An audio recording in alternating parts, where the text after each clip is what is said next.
control. He has given us his permission to modify that aspect. And so the former president, His Excellency John Dramani Mahama, will also be allowed now to move around and receive greetings as he takes his final seat for us to proceed with the Maulid. We want to emphasize and insist, Maulid is a purely religious matter. Number one, poster of resignation. The Akufo-Addo I knew had numerous dialogues and demonstrations with is not the Akufo-Addo who is now president. How do ministers hold statues of cash in foreign and local currencies in their homes, acquire properties in prime areas of Accra and other parts of the country, drive the most luxurious cars and live extravagantly, and expect our youth, who remain largely without meaningful employment, to be satisfied? An enraged Yahota McClough question. Anybody who does not care about the ordinary people in the party, vote against them. If they give you money, take it. If they ask you to swear, swear, but don't vote. You swear, but you don't vote? Yeah. But that can be dangerous. Yeah. But nothing will happen to you. Don't you are superstitious. That's why you think something. Nothing will happen. Chop the money and use your brains. Yeah. But nothing will happen to you. Don't you are superstitious. That's why you think something. Nothing will happen. Chop the money and use your brains. Because they will never come to you again. Oh, what you say? I was so from America say, when I want to run in the movie, I don't know. What life is a sound. Maybe you are come on, Debbie. And then now I know all people from the honorable. We have my quote. If you do any, when you're so this is a kind of that you possess a cow. No more life. Who they want you to get? Who they want off the fire? Who? What's your brother? It's a mouth to me. Oh, man, you move dead. Ya proper gay fefe. Nenupe, no my aquabe. If ye pro yama yakwabe. Papa was he council, he made the hill. Papa Jesse Chanawa Bray on you know. A memo bonny as he control boy in it. You move it down why I say coco. When I will back a seminal yasha was no mumma. Zimmer move for na ye pray. Dollar bako, see Timito, drop wire day. Davantinito, ready for class, so I won't tinko. Kakoye bedi so boys a tinito. Kenya Sampi na mamo. Kwesi, Ayare, who you bina, Hashem, Makume, mama. And no don't who you na me for. Kwesi, Ayare, who you bina, Hashem, Makume, mama. Da. Quand on touche, un ébroyé, on me besoin de tout ça, Moudi Yedi, quand j'ai besoin, n'a mon ma bouche à fois budget. Yeah, why don't you was a canene? My canea wasn't quite a new thing, and you will refuse to put down no boo. 92.3. You belly fool when they kill you.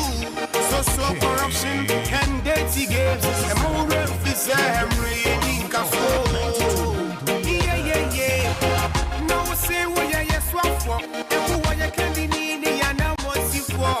But since the day you can't run rumble, who soon you will buy a better set of food. And you don't who you know me too. Or who you be no shame. Mama. Yeah. Yeah, to you. Yeah, that will come. It's rock.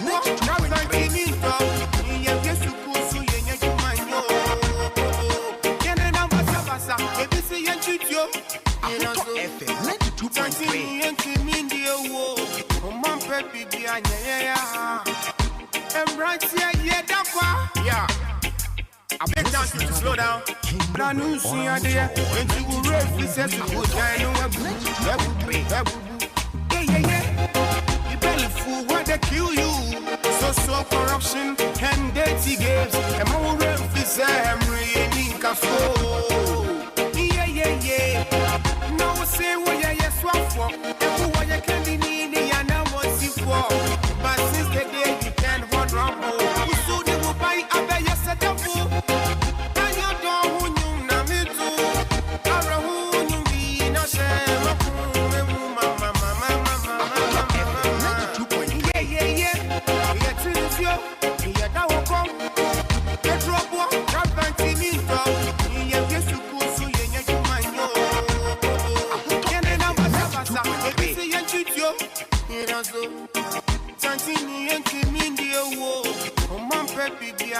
But of course, indeed, this song is not a love song. Abusiano Penso, Yasin Konyabium, Ewa Honto 92.3 FM so. And I memory that now said you know what you be a no. At a pain so, Yatna Sibium, our Yepe Ahunu Jumedi so. With me, Nana Dogbe. I shall to serve from Monday to Friday. And I memory that. Now, this is your platform for the review segment. Within the happenings, I shall share from a Juada, a Pim, a Benada, Ukwada, Yawoda, a Fiada, and a pain so no, a moon seminano. Yatna said in Nina as someone pay our Yepe Ahunu Jumedi so. Edintina Musana Pedi say Busia Wumpom at the same. Now watching him saying and a Jumasem a call ye. Monso Amukodi in Sasiechi, a Munsem at the same. Moa Moko, Buscotina Busiam, SMT, our Mobusian Samosono, a Busiano paying soon, a Munsabinano at the same. A Monso Mokoton Yantona watching him no. Mrs. Susamo Hoyepa, Nakropon a Nipa, Nemum and found the Anka Kodano what the can one more. Then so I pay what in Quem Ewa Wodiam. Me shower ding, no shall sing and crop one night, you know. Or Besha said the uncle ye, a yana what you tremble, you know. Now what if you be Simono, I guess in my betting a concan at the amount. I didn't know pay, Massadia, and a penny say, what's that? Minimum took a say, Ewa Facas every day so. Now, face no mind gun and come up. Ghana and some Kwaso, our to be Bremo Africa. Nothing so in terms of global politics and elsewhere across the globe. I'll pay your single Nyasaya. Ebusia Yebe Pense, Muminima Beja form. I didn't know way a year Ahunu. Like I've been saying every weekend, this is your platform for truth and dispassionate analysis. Internal pay your single Nyasaya. Yebe chance some near Joe Mind Ghana Fapim or Mind Ghana and Kankom. And send me to you. Every year and pay me by one wakunya. Sell on Subeti Minima to Kessel. Now, friends, you didn't come out at your fast and singing now. I didn't pay me more chibium Emma Wakaba. Now, said you name Ghana, Africa, I dear sir, and send you a Honomoa. I was say, you Timitina Sisia. Yeah, de Brenia Daji, Timidimu and Common. I didn't know Semi Fire Manu Yam and Semi Fano, Yen Patemu, Yen Sika, and a Jadian Tutu. And pay your single Yassia. I didn't have some of our Yepe Ahunu Jumedi. And Mrs. So say, Muamukuta dollar to the city, you know. The patch one said the city are more than any dollar at year.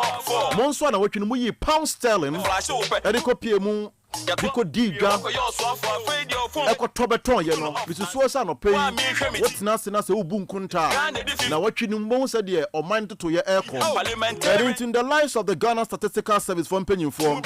One more say in the month of August, inflation number is 40.1%. Now in September, the number is 38.1%. No, but I want to say aso. I no pay.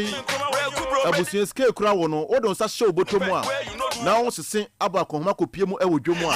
Nsuampa say inflation no eswehwan ya. No say pa na tie e wo botom. Say na tie e wo woni obusuan mu. Say na tie ene say na wotwe besimu no. Ebi abepre kotua o school fee. Say na sansem nyina no etie. Ana pay me ma wakonya. Say na metwetwe nkomo e wo sakase fidie so. We are live this morning on a major networks. Most especially ko pie mu e wo eye Italy. Eno eye G Nyame radio wa mo e fa dwumade ni bi. Sanso e na Vicenza eno nso e wo Italy ye kemu wo hono mo e One Radio and TV. Wa mo nso mo Maryland far away in US of A. Erintia no pay my main fan seda emfa ma Dr. Lawrence appear.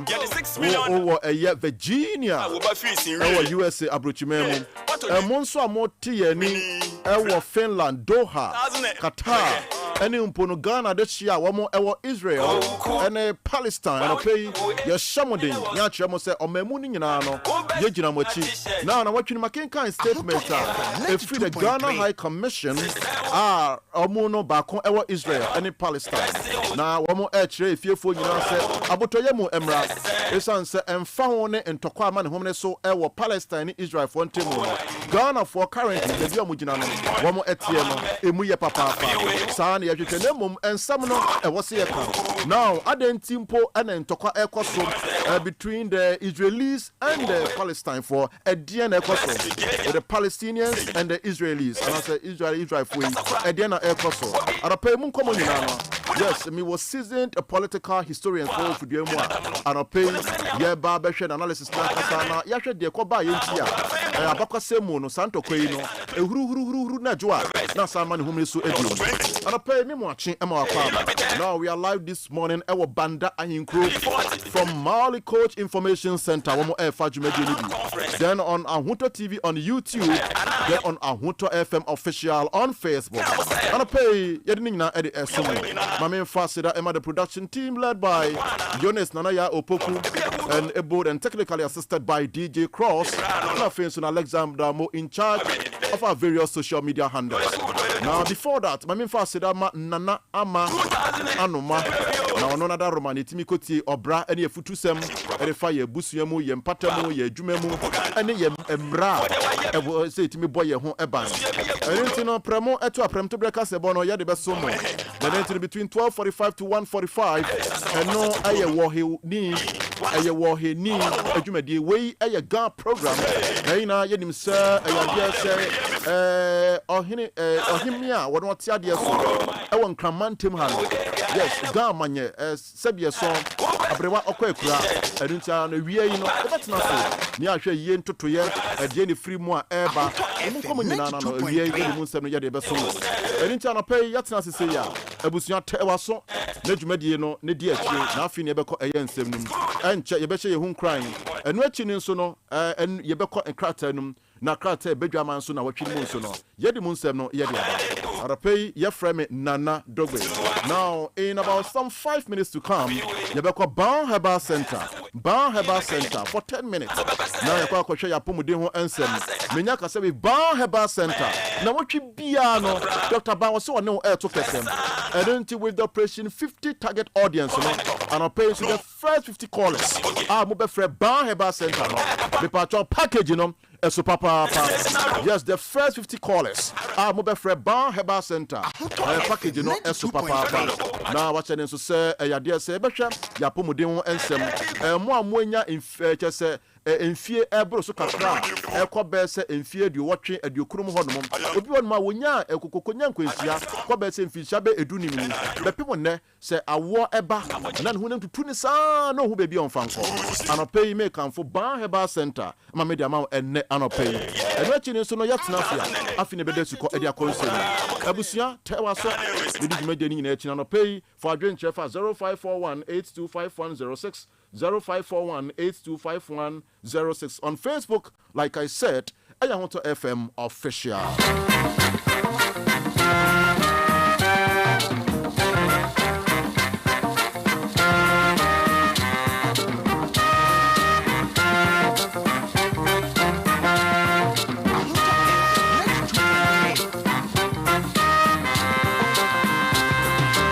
Pay abijafo ajepene His Excellency Ora Kwesi Adai Odike or your founder or Enosanso leader at the union government.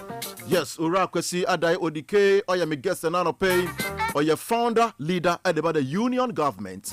Sanso Enanana or say PSC Anto or your seasoned political analyst and as a historian and a person of Fidium Hasei. Yes, Nana Ose PSC Anto, I am a special guest for this morning, or your seasoned political historian, and also I am a special guest that I pay. Yeah, share Nimuse from the camp of the Ghana Federation of Labour, now the Secretary General, and Ura Ibrahim Kumsen. Now, this trio, I pay one more I am a special guest on Yepe Ahunu pay. Now, in Semben Yabadrin home and check me BSO Edia Trail for Adrian Chenifa 0541-825106. 0541-825106 on Facebook. Like I said, Ahunto FM official. I pay a day na yedi e share you in crime. A dia ben and na yedi e 2 years serebo efan yedi kan yechi amantimi ahye fa foforo ase. I pay emu komo nyina no yedi mu nyina no ebeba. Na yenko ne share you crime. Na enura dia na course so e wo NDC amanyoku. Yes sram panyimfo mo amanyoku no mum. E free tree ebe pim fom. Se amunya ntotoye no ema omanfo ne chidifo ne adofo ne ajanfo party no mo no omunya mo ho ntiase na yempe oyeneni koka bia bia Ghana fo gina no Ghana fo ejina tentenwa Ghana for Egina Kono. Now the NDC Wamu and provided Ghanaians with that alternative as a government in waiting. And into the Asramo pass on to Yepe Ahunu almost a Ghana for now between now and 2025. Ghana for need that NDC Amanyukuno, one of Esso, Sir Ghana for Yinano, Bobna, one more Esu, one more charge, one more soon Jim, Sir Abaya Watia Suino, Opotano and Fakra and Function. I'm a car and many of mine Ghana. And we are Ghana man penny, Unya Quenya, a call, Jumedia BC, our USA. Sir keynote speaker, Okoya, and some so our from Mantemu. Yes, with the greatest of my displeasure this morning, and some so our from Mantemu. I nipam pim. A dying Japadia, you could be a coso modam. Then so chief for man for so no. Ghana man penny to me and treaty. Man penny went to man control our Facebook. When Yentimi issue any form of statement and from a true job. Then so no, do to Israel. And Palestine, a honomo and a Ghana man penny, what to be at the Afao said Ghana, baby a Ghana. Some countries in Mubakono, Yatabakuechi. Now, Metia several international relations experts. One more than semi to just say, and small would be a Ghana man penny or and came say, we're praying humpo Akasampo Dodo. And I'll pay a moon common Yanan sono, Yadi Moon 7 Eddie Betruja. Now, Dr. Nyaho Tamaku, or your founding member at the New Patriotic Party. Now, what you know, one Brigadier General and Nunu Mensa retired. One more reference center for our Accra International Press Center and Sembe and Omudi Tuja. Yes, our mobile bonds in Semba Kumi Nuso, Ningland has to do with the economic hardships. Currently, you see inflation. Abedu Bese 38.1%. Then so Ghana force Wamuda Musa Shombutumwa. Wamu Hunu sa drop in inflation. And pay a Munkomunano, Yadi Munsen, but then Sembe and a Sampin for no one more. One more say Ghana man paying another Kufuado, baby Edruno, one funny dibre and fantoho. One more say man penny funny dibre and fantoho. A son say with Digana Funina Shamo. One more say man penny Bosha or Betradias was shaying in Anno. What Digana Funina Eshamo. And I'll pay, we will go into the substantive issue. And of course, where the person comes near who said the stemming in Anno, a moon semno, a Bekwa Kusi. I didn't pay me no anybody said you must yes, me no and a casa. And international so people said the matches can mean Cheska. And then no mean Cheska. Nemum Ejuada, and the Chemus Medino Ebaswa, Yebecheska Ewasom. Sounds so and between 1 to 5 p.m. Simply Medina so no, Yebecheska Ewasom. And international soon, therefore I didn't check for 0541825106.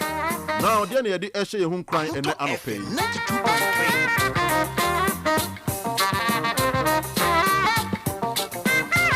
Pay me no chasem debi afa pepe anasa sa ayempemu ene yimu emma nipa enhia mudie ekuo abusua adwumamu ana bebe bia nipa eboa no wo no yenye katasumu muaso ne enka se we akokofo nyina ha sei atuntumfo nyina ha atentemfo ntetiafo akase ene munkuma no yebeyiyim dabi we no Edian Yakan wasem, Yebeka, fine pepepe yon wasem, equality. Said ye tia biano, ye who say, see at your mind gane moi, yenina no said the constitution, the 1992 constitution, enjoins you and I say, none of us is above the law. 1992 constitution, there are provisions, there are articles, the spirit behind the letters, in some say, between you and I, me no one, you yenina no ye equal. Before the law. And untino, Sameme form, Naman Penny from one. Maybe Dimino, I also say, Yadis Mercuni in another, a Didiman Penny. Some form as a swap for before one, and maybe meno, sa swap for no, some man one essay did no. Some form, Naso being so as Sabi Mebreno so from one, and Mary Bedino, San Pepe and means so Mitia make us no peno, some man never see do. And the constitution, the spirit and the letters behind the and penny form. Ankotanse enkunchire antwere kwa esanso no muni ni sentia e wose ye twere sa constitution no e ma ne bo meme ne ono ye ho eban enso ro wose be se o memu e wo na no anka me se wo sika no wafa ho adi memu e wo no wo dibre bi e wo mantamo wo dibre bi wa sore wo dibre bi wa busuamu wo dibre bi wa dwumam wo dibre bi e wo be bibie ni panhyiamu de ekoso a na se wo no dibre na okuta no ekon kan na anka mu so wo de preferential and special treatment and be ma wo sa nipa kro no and among this particular provision as enshrined in the constitution no e ya de say omanfo ebu nanimtia esan say da sebo a obeka kan omanfo ene abemu mpanyimfo a omasi constitution trase no wo mo emfa nyadwuma eninti anopei encourage me wo mu ne say was equality may be a fiction, but nonetheless one must accept it as a governing principle. Yes, she can say equality before the law. Asiane saying equality ni say enye yimu ye kokofu bobo say o manager pade no say ye spread it at your manager pade a me pa cho so bi wo bumburgu yoyo obi wo dodi pepe so obi wo timiebu na say obi ewo goso obi ewo onwe obi odediako se obi owo man mu bia oban no ewo so no so owo mu chefa no de omo nyina ne se equality before the law no ewo se ye adwuma eno so ne ye chance yo na se equitably no ye distribute the state meager resources wo bia wono no wote ekura bia se asebia so ohun light da no. It's my expectation se aban kasem wo ye rural electrification program na se oye decentralization sa fo no mo hye se nkwana se wonu nyina no wo mo so mba de ba de bi be kan wo mo na nya mo wo kron kasie mu omamote eye Accra Greater Kumasi omamote Takradonom Kofoduanom Honum Derby wo mo ni wo mo now the American nyina ne se oman be koyie na amanfo enwinwi amanfo ensumu wo mo yemu a this is what the moral of this particular motivation eche memene eni ane se ka se equality ya pepe yo fine yo esisie bia nim na ma obie nya ne ho ntiase na ye wo mampanyi no mu de yanim na se bi mu ho mo se wo mo ye superhuman beings ebi mu ho mo se wo mo ne de sade atie no de be ko bia no wo mo enipa sinye bi mo eni ntino in this particular country me no ye timu yi no is seeing the inception of multi-party democracy. I know you're 2023. Now we just a year. There is a document. I have to do a Japage document. Now I'm waiting for that particular day. When you pursue, be say, Baba Bontebe say, or no, I know just like Japage document. Now, if you read a particular document into detail, if you take your time, read by chapter, by page, read excerpts, read the paragraphs. When it comes to equality, and you say a man no pay. And in Tebusiam, sir, I'm to ye, or man to ye, Sebeko ye, no be a benyan and one tiasia. So I say, oh, yeah, asphalt, I won't cry her. Me pacho will be also a lugu. What Tia Caribbean sends in nursing foot room, or benanta about 100 to 200 miles, and son of Kobe Bia, or Benyan Supanum, no, Mrs. So say asphalt, any concrete blocks are just a quite cost ewo, crowemo, ewo, crocasimono, woman so won't cry, any cruncumemono, a be and so. This is the moral behind this particular story this morning. And News and Abrebianum, ye be demand accountability. Any equity, a dear free your duty bearers, one more and say more.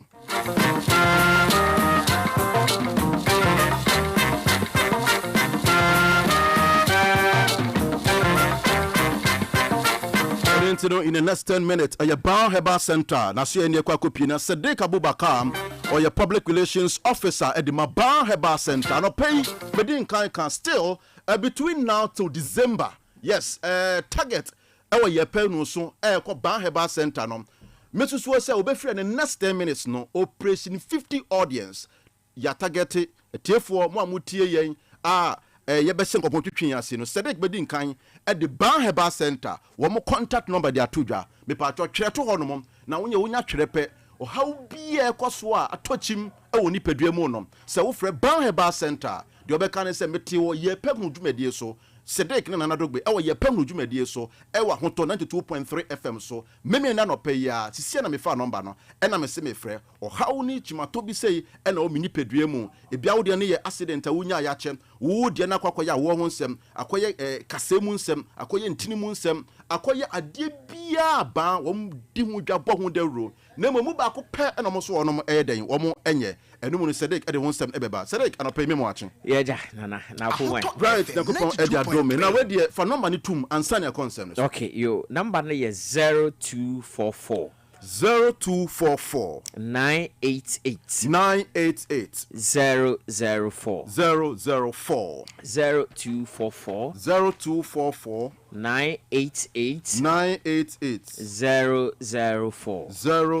004 I don't know we a Bar Heba Center no pay Dr. Ba wono kasa pay mu nankasa no what na so ye a wo hwe ni mu se Fenicisia and Sana Sadiq we see from now fre 0244 988 004 0244 988 004. We ebe direct to Ban Herbal Center. Sadiq Fatumi Yanko. Yo, I'm say edin chiaka say ema etiefo nyina na o omohwe e abefo ntintan fidie so na mom no anopai Ban Herbal Center say 92.3 se bia wo de wadiane ya wodi nyina e banku na mom banku yin so oka na wo de rubber achichire ho banku na waka na ehye no na de rubber san achichire ho rubber mu nso chemicals wo mu ayede ye ani nti no wo de rubber achichire ho no na san de akwa flax mu de asiwo ewo mu ana se edwoa na wa san pege de free flask mu akwa fridge na akwa chele wo ho se echili wi na so china so o ba be di sa banku ibi mu wa ye free fridge asan de akwa microwave mu asan kan she o kan chi wi ana wa be di Ban Herbal Center se wan hwe ni ya sa ne o ma we nyina na boaboa no kokofa eye kidney failure e de brain pedia no banku a waka ehye o de ahye robe mu o de share robe mu wi no ensi ho a ena de kwahye flask mu we fi flask mu san de akwahye fridge o de free fridge mu no wo san de akwahye microwave mu and it in chemical na e robe ni mu no a o de ka banku no e no sa chemical na aka banku no mu age banku na afa and it no san kwako hiti bi na ababedi no wo de ohaw anasa mane e de apro ni padia se o kidney anasa o immune system eni ahoden a o ba be piem e o ba afidie no be detect say o kidney e ho atochima anase o nipadua no ohaw anasa amane anasa yade bebre enam kwan mu a ebobo ba and it na sentem ye de ase ye ne so say kidney yesa boy eno ye ade a eye the most important organ e woni padie nim enam se udi ade anema ne ko ni padie mu a eno na kokko sone so esone so wi a ne aye ohaw e wo aduane nim no eye afri ho ne ebeboa ni padie no ama ni padie no etu mpon ama ni padie no enya hoden agina brane amwatimi adi udada adwumadi no na ekipu eno e woni padie nim eni ti ne se ba ne se sa organ yi a nyankopon aye ne se afidie a ebe sone aduane a wadi so se ni ahoden a na se se ode how na ebrew enti efim bia we aduane no no ekwa na akoka ni padie no na obo nsa wo ha ochina na wo ha enne na wo ha ochina na wo ha na de wonam ha na de wapie ha ni na no eye enuane a ye die no how a omu na emom no osabo no eho eni ahoden osabo eho atochima de how ene amane ene bebrew enti no Ban Herbal Center se obi biara emma ne sabo ho ehia no obi biara ma ne kidney ehu ehia no eni nti no se bia wo de o kidney ehu atochima anampo se o pese ohu ne se ewa ahoden anampo se ni ahoden ade bra be pim oba se nso ban nya me adaroma ya boy abaso ama ya kwakoda ne Ban Herbal Hospital enye center dim eye Ban Herbal Hospital ai enye center dim Ban Herbal Hospital ai eni nti no yade bia wo de call hospital bia ye kire se yetimi sa ho no de ba be pim oba ene Ban eye general consultancy ye general consultancy e o Ban Herbal Center nti monya elevation nya elevation let's say ya pejai e de free Herbal Center akwa kopiem hospital nemom no ndura e de saya de bia de ba be piem o ya so ye ho bia no eye ebibiduro ye na nanom ebibiduro ye omo de dom ye anase omo transase so e de sa won ho ya de o man kwa hospital bia da no eno sa ebibiduro yi na Ban Herbal Center ase no sorry Ban Herbal Hospital ase no ye de sa ya de bia o ya so ho eni ti na no pay se wotie me na ememenda adwuma wo ye nti no ama onya bre eni ti ena no pay no so mpa mu ya de kokopem enumre no num empa mu Ban Herbal Center ase no anase Ban Herbal Hospital ase no e wo ho bra be pie mo ho na so yade bia titi bia no bra be hwe onipadie mu anampo se bia adwuma wo ye wo de afimu nyina wo gidi se yade bia emo utikrampo empire da anampo se na wo twe mu nyina no hawo bia nto ye bosumi no mu nyina no hawo bia nto ye nanso udidi onom aduane udi aduane de ko nipadie mu onum suo de ko nipadie mu wenum nyina no ewo ensunsanso a ede bre nipadie no enam se ye nia ne ye di na center nyina fertilizer nuane eni ti no so ba be hwe nipadie mu ene ne friend se check up o ba be hwe se bibi biara koye ewo nipadie mu na broni se prevention is better than cure eni ti no o ba be hwe na se yade bi enam kwan mu a eba Ban Herbal Center Ban Herbal Hospital ye di kan sia no ma ansa na sa yade na ba ɛne ti na no pay bra be piem ba na said ye di kan kada say nipa 50 a medical frɛ na omba be piem ba heba hospital ho no ɛyɛ ade a akwanya kese ɛda hɔ ɛde ma wo ɛnam sɛ ɔmoti firi aha ɛna ɛyɛ exclusive ɛwɔ Yepe Ahunu so ɛne ti no ofrɛ pɛ ɔsi mete mo nka ɛwɔ Yepe Ahunu na Dogbe dwumadie no so ɛne ti ɛna nɛ anɔpɛ yi aba be piem ɛwɔ ha ɛne ti no ɔba na kyerɛ sɛ wo so ɔhaw ana ma na bi ɛhaw no ɔde aba be piem ɛwɔ ba heba hospital afei o spine wachiribem no ɛno na kita nipadua no onipadua na ho de nyina agina spine so ɛnɛ sɛ wachiribem ɛho atɔkyema ɛnyade a onipadua no obetimi amuvu untimi mpo ensɔre enyina anaso anampo sɛ untimi nkɔ baabi a ɛnti wakɔ baabi ya kyerɛ sɛ spine emu abiebie ɔhaw anase amane aba spine no anase wachiribem no ɛna yɛ kyerɛ sɛ emu abie no mpe na nke wo sɛ kekese ni no abiebie na ko ame yakwa operation ede na de bi ahyehyɛ ho ama ansa na wasan timi agina anaso bim ba heba hospital said there be entisa bra be piem e wa ase ho ba be piem a ahaban pɛ ɛne yɛde to wachibram no so amane ya ne emu abiebie no asan aka sisi ani anampo se yɛsi nnompe ne wɔ hɔ no ɛna ɛho akokwa ɛho ahwehwe oba be piem wɔ ban heba center ɛyade asa nnompe ne ho ahwehwe no ɛyade a ɛnam bɛsan ba ho biem anase nnompe no bɛsan fefe biem amana ba bɛ sene na na ɛtie kane na wunya na oba bia ɛgye so ba be piem wɔ ban heba hospital ɛnam sɛ nka wokɔ ba bia yɛ operation ɛne nade na ahyehyɛ wachidi ama nanso ba be piem wɔ ban heba hospital a ɛnyɛ operation dade bi ani ho a yɛde bɛka wachi na emom no haban ene yɛde to ama saa enduro na ɛwɔ saa haban nim no apia free mu akwakoɔ yɛ wachi brɛm no ho adwuma ɛne ti anɔpɛ wutie me na wɔ hɔ ɛgye den ɛwɔ ba bpm ba heba hospital enam say de bia osi mechi brɛmu ya na bekumi o anampo sɛ wukotodwe yade ɛno na de bia osi o na mekotodwe yo mekotodwe ya na me beku wum da bi o ma me pie mo ba heba hospital ntia enam sɛ o ba be pie mo ba heba hospital a sɛ o cartridge na mu awewe afri okotodwe nim na sɛ bebia osre dompe ne onai dompe edi nhyiamu no saa srade bi na ɛwɔ ne mfimfini a ɛma dompe mienu no kɛse ne a entwie no ɛno ɛna yɛ friend sɛ cartridge no ɛne ntia bia na ne o de ne yɛ sɛ we e de free ho ope ba bia ko ama ya san de ahye ho bi mama wa enye operation asem na emom no ba heba hospital hope e no so dan wani e ba be pim o ba be pim ho a ye de abibiduro e be san ama cartridge na na eni ho no asan aba ho bim e bia na wo de kompo na ba be pim e wo minimu na eno nti ama untimi nko edon mu eno nti kura no so obi mpo e kyerɛ ekwan mpo a wo de wo na ye den ahyenso de o si saa nipa we ya bibi se gina ne minimu no anane ona ma hu se ne ko mu ayero eno na sese ye de ahyenso de se yembo udin biom brabe pim ba heba hospital ye de abibiduro ebe ye free ho e de ma enam se enye operation asem ne mom no abibiduro ni e de ma na de aka aduane ho e de yama na kwakopio ni padiam na anane sa de no acha na watwe mensa ede kopi mu boso me baako de na afiri ho emfa ne se ne kase tie se ya dantem anampo se afiansa na efefe ba be pim ba heba hospital utie me a obebusa se ba heba hospital emfa ene wo ewon kran ha ye obabi a friend suspenders and it ofa ka obabi akasa ko suspenders obesi wo 18 junction usi wo hope enam se taxi for ho mu lodu a mu nyina ahyehyɛ ba heba hospital ntade obusa mo se o me call ba heba hospital a eno ane se omode ba be pim ase ho anampo se bi a ofi tema shaman klago ho ba bia na ade wani ahwire mu ewon kran faka no oba be pim ba bia friend say Lashibi 16 junction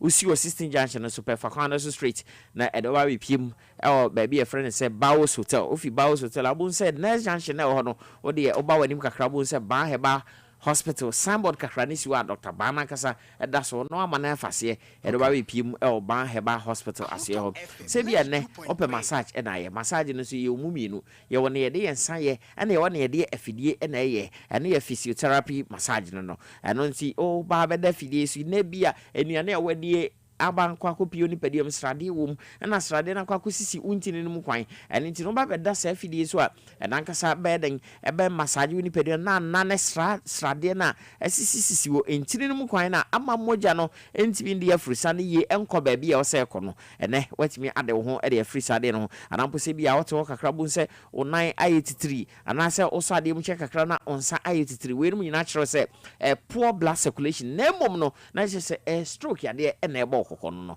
and into say oh money baby people ban heba center now ba da saa physiotherapy machines and as a physiotherapy bed is so e be na extra defi wo ni padua mu nyina de afiri ho ama saa moja na entimi de afrusa ne ye wo ni padua mu a ene o transit check akra na ya utitiri now wujiri se bia ananse na achew nanso na nya ananse nam se onye police no etimi achew na mum no stroke yade na ebo kokko stroke yade na ebo ponchi no wa be pii mo ho asade no etimi afiri oni padua mu ade haiden akọ na mum no oba be pii mu so asene medical can say wo ensade no eno hand massage eno ne se nipa de sene kasa enda de ne sa eden massage wo ebia na adwuma waye na otwi mu nyina nti ama obre na honam ya wo na ba be pii so oba be pii mo ba heba hospital yewo massage wo ho a eno no ye de yensa na be massage wo ama ohonam asisi ho so biem ama ohonam ayo form saa kasa yi ekoma eye omo amoye mpanifo kakra ene emrewafo na chese obi biara betima ba bepiem ewo ho mreko a gidi se bia honam ba bi enko yi wa bepiem na twa massage mawa wan kasa ukofia utimi say yes ohonam asa asisi ho so biem hye no so se ba bepiem ho enam se ene ye da memenda ba he ba center aso no ba he ba hospital aso no ade ye ho akopem edumbre nonum enam se bia adwuma wo yinti no adwuma da akopem fia da nyina no ene ade a onya akwan eba bepiem ba heba hospital na mum no edam me da die me man nkunya na bra be pi mo ho enam se obeka nipa 50 na omo free ye pa hu dwumadie so eba be pi mo ba heba hospital se de be a oso obenya eho emfaso de umpo de se ofi ahyaman ana se klagon kra na mpese obayira kwan a ahoto ani mheya oba be pi mo ahoto ha ahoto fo na de obeba ho enam se ba heba hospital na ahoto de ai se ba fine ene form no eni number de for number na tum 0244 988 004 0244 988 004 yes ba heba hospital there enyare senyina adwesu ene yase ho. Okay, mame eno asiaro pe Sidik Abubakar oye PRO edima Ban Heba Hospital. Ban Heba Hospital. Wamo enya elevation into wamo enya center biom. So mo ye hospital into ye Ban Heba Hospital. No pay Sidik mame na mo ase na hye no so se opese woni Ban Heba Hospital from penny for twetwen eye enkoma.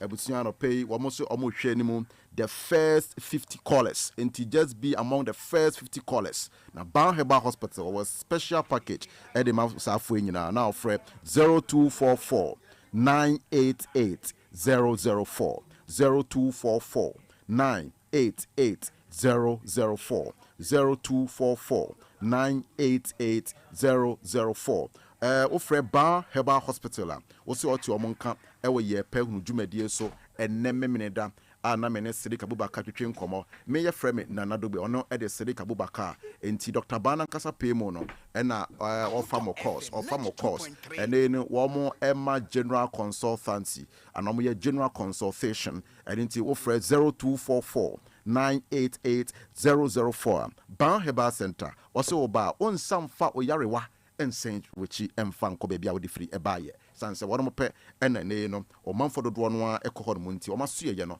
e ade so mago ne memu wo mobo enye den de kura obia no Dr. Ban so wo ba onipa nkwa ene so bedi yie ene hia no nti no obeje na afi wetimi ahwe na wetimi aboa ama opomoden ho sem so etimi agina brane ama wo sode wa wetimi akodwuma so wa wosua de nso wetimi esua won so a ankrankran okuta odwatira wo de biadwuma nso no wetimi akwapa ohu semre yo ewo honem dua mu na massage ne nso no wo muguso wo ye massage sa hodo no a wo muguso wo ye de obeda fidie so de wo de wo nsan so be ye ni nyina no Ban Heba Center wo fie enne eye memenda efie adwoada ebe pime fiada adaje ne adwuma ene ebre eni hono enne ye memenda mo amutie Yepe Ahunu mo de headset ache mo asomo a mo kwa afuo mu mo amutika mu mo amu fie mo amu besemu tu ana mo kopie mo Ban Heba Center no eye 0244 988 004 abejafo ayekrado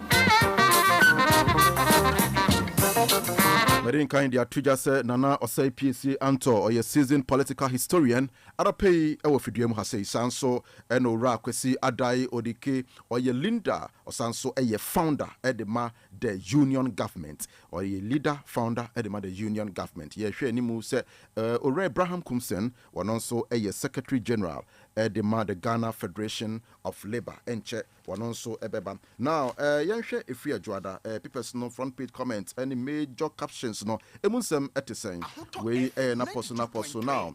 Ghanaian Times newspaper on Friday the 13th of October what they buy or say Atu Essien jailed 15 years for stealing money laundering. Not just kwedu no mienu ena mode bono krata ne chemu ewa ha or say one for stealing money and money laundering. And we pages 3 inside story what the Ghanaian Times newspaper. Na we share in Chemhod Monso pages 4 or see Theresa Kufuor's legacy worth celebrating. And also pages 4 when they can say Speaker of Parliament, the Right Honourable Alban Kingsford Samano Bagbin, now with the banner photograph, a very disturbing caption. Was Akosombo Dam spillage, also 7 districts hit by floods, also farmlands, houses, and other properties affected in the Greater Accra Eastern Volta regions. Na no so no area Hosem Panenra. Nanke ehwe ni musanka Ghana manpe no kopie mu awa Washington DC. Anko betu bia manifie se omanfo Ghana fo adehye ene adasan akwa hoyenhia mu no. Ebia osu eboa wo no anase mpo no we issue emergency directive at the Interior Ministry, Nadmo Fompenin for the district, Ahoduamu, a Puimantemu, and Crimantemu Hasini, a tree, not Fianne Frauneja, some has had share way no. Israel for Tokwa, any Palestine, any Bium, Ghana Mampeni, or Kudi Hunja, Kojina Simpio say Ghana for Yata Israel for Echi, and also uncommon. Now, was say Yanchakrata win so the woman. Now, the publisher newspaper was say merely identifying. As LGBT shouldn't be a criminal unless it is forced on someone. Or say, when I can say, oh, share story now, was say, yes, I'm say, Mia, Miniaba and Centroni, if Yapukia, and on those the way, Eddie Etuja. Now, we share the publisher newspaper, yes, story we say, Edda Hormontin, Pebi, Nakai, Wamunya Bre and Cambino, me give me this as of course various stands now, Ukona Busa, the bit me at the amount now. Daily Post newspaper, or say, a Japadie. Ejapadie. Now, mehu ejapadie, and I pay me card ejapadie document once them. And I wish editorial be ewaha. Now, was say on the front page of the Daily Post newspaper, still to come from where from Friday, was say below is the final part of the ejapadie document, which we started serializing a few days ago. Or say it reveals the dangerous roadmap a cabal in the MPP, the Chebi Mafia, drew in 2019 to use the EC to rig the 2020 elections for Akufo-Addo and continue their capture and control of every aspect of Ghana's democracy, including the country's financial sector, natural resources, which includes oil, gas, gold, diamond, etc., judiciary, the media, religious leaders, and traditional leaders in order to generate wealth for their chief and their descendants. And you know, we a front page editorial at the Daily Post newspaper, and so what they buy. Now, in Chemhod, the former president and currently the leader and flag bearer of the NDC, His Excellency John Dramani Mahama, Mahama support demand by Charles for headmasters to procure food for their students. And also some the hormone. Now again comes the photograph with a banner headline. Na Medin Kain Akan, the Ghanaian Times Akan 17. Daily Post and so no Nada or also added by or say some victims of the dam spillage at Mepe in the Volta region wading through the floods that had taken over their residence. Or say government showing low interest in coming to the aid of victims of Akosombo dam spillage. We a Volta NDC statement wamo added by. Now the Daily Guide was also added by on Thursday 12th of October 2023. Now Ose Nana MPP big week storms Theresa Kufuor's 1 week celebration. And into Ghana man paying what then the ex-president Ura John Ejikun Kufuor in a hearty relationship or more exchange pleasantries on the front page of the Daily Guide newspaper and also so Edda Hormon. Now on pages 3 was see Akufo-Addo tout education record. Na Akufo-Addo nanado yes what tout education record and pay abejafo one mo beka honsem ayemu adwuma pam mamen kan kakra na was say President Nana Dankwa Akufo-Addo has started his government achievement in education asserting that the major investment made in the sector is shaping the future of the country's education. So according to him, this will guarantee excellent outcome in the short, medium to long term for the country. He stated his administration has made systematic investment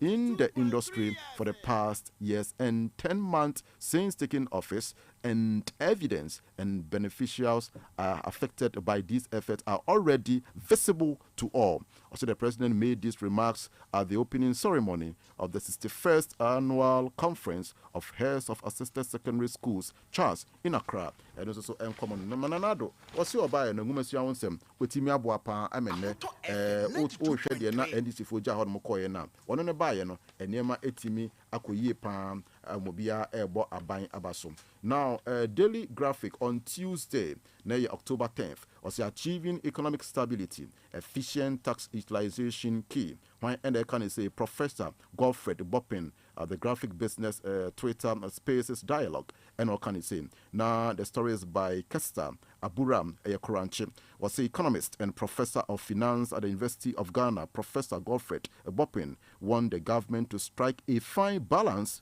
between government's operational costs and growth-enhancing spending. Also, the economists explained that the country's underdevelopment was not the result of inadequate collection of taxes, but about efficient tax management, where ASFs and also so what they buy. Now, the Chronicle newspaper, and also now working or the NSM buy. Still with the front page comment, was say Baumia celebrate a 60th birthday with Kumasi Children's Home. And also no idea hormone. Now, the current IGP, not so much happy IGP, ordinance esumna no also saying, also police swoop on hooligans.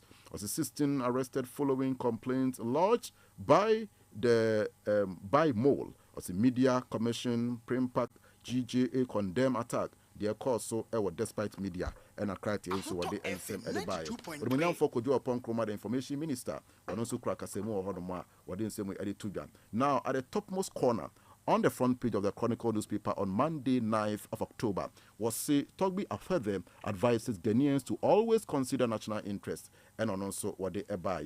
Now yen for the Anchor newspaper, na fi yemehwe de to so the Anchor newspaper was say 100 years on Kolebu hospital wobbles in mismanagement. Also, amid shortage of oxygen, detergent, and consumables. CEO, senior staff on collision course. And also, so idea that now, I see all the the education minister, Dr. Duchum Edaho, or educationist rejects Duchum as one of best performing ministers. And also, so no idea Edahormon. Now, we can change hormone so was see on pages 4 on the front page of the Anchor newspaper. Was see more communities submerged in Volta after Kosomo Dam spillage. Medinkai Akanwasem. Nesru hormono. Ena no me can same way Okasefidi. So on page 5 was a change in color of Kintampo waterfalls, not Galamsey. Now management Edebetuja. Now a run of the Babontino and Tiaman said Yachia a run and no machino. And Nikopie more courts. Yes, Yachino. Say almost say we publish falsehood. Edia fa Kintampo waterfalls home into a machino. Into a Koyaniko dance in the Okobon. Right. Sasa media tree, Yebeshemu Ensem. Now, finally, the Daily Post newspaper, we told on Wednesday, 11th of October 2023, was a Professor Frimpong Boatin says credible economists have told him, the woman, was it to take 30 years to bring Ghana's economy destroyed by Akufo-Addo and Baumia back to any semblance of recovery. And also, so no idea that. I will see you way so. I beg for I credit pay. Young Shen comment to China say for Green Chef 0541 825106. You go this for me, more money. Mr. Politician, care of my PO Box Parliament House, Accra, ARA, one of the two Accra, what I mean, your friend me A plus 2004 about war, Uba Chrome on a campaign tour, next wood top, so we dream one and the dean come up, we say your boss, we say your hardcore, say your 2 abandon more, when your brother boy, you know, who talk, Sambre, no car, Cobino, Trot, Robin, Piamon, Cob, maybe sound number. My wood straw 0244 44 44 44. Some flash open for no come start up. Ya to am we work your so for afraid your phone right enti abusia Nana Osei PSA Anto or your seasoned political historian or Abraham Kumsin, Secretary General Ghana Federation of Labour and a fee from the union government or your leader or your founder and so a your bankroller. His Excellency Urakwesi Adai Odike Anopei and Munyam for me and saying my special guest for a drink for 0541 825106. Nana, me watching. Yes, sir. Me watching. Me just His Excellency. Oh, there be me nyalai. Me nyalai. Prof.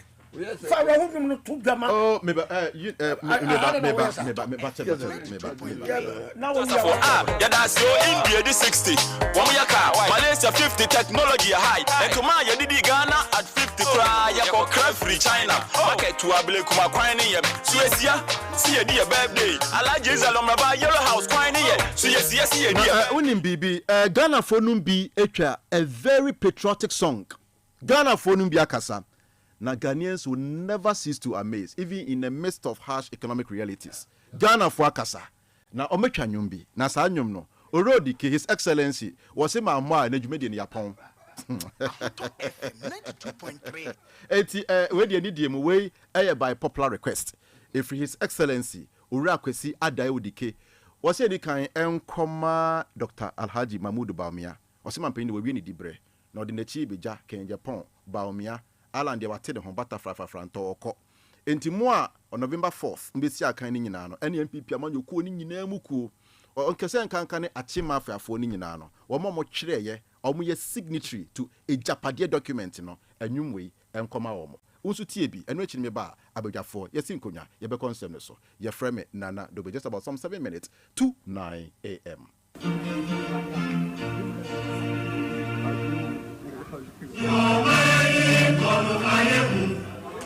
Ayeku apa?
Anyum ne wo ho emunsem no mimonwie yo.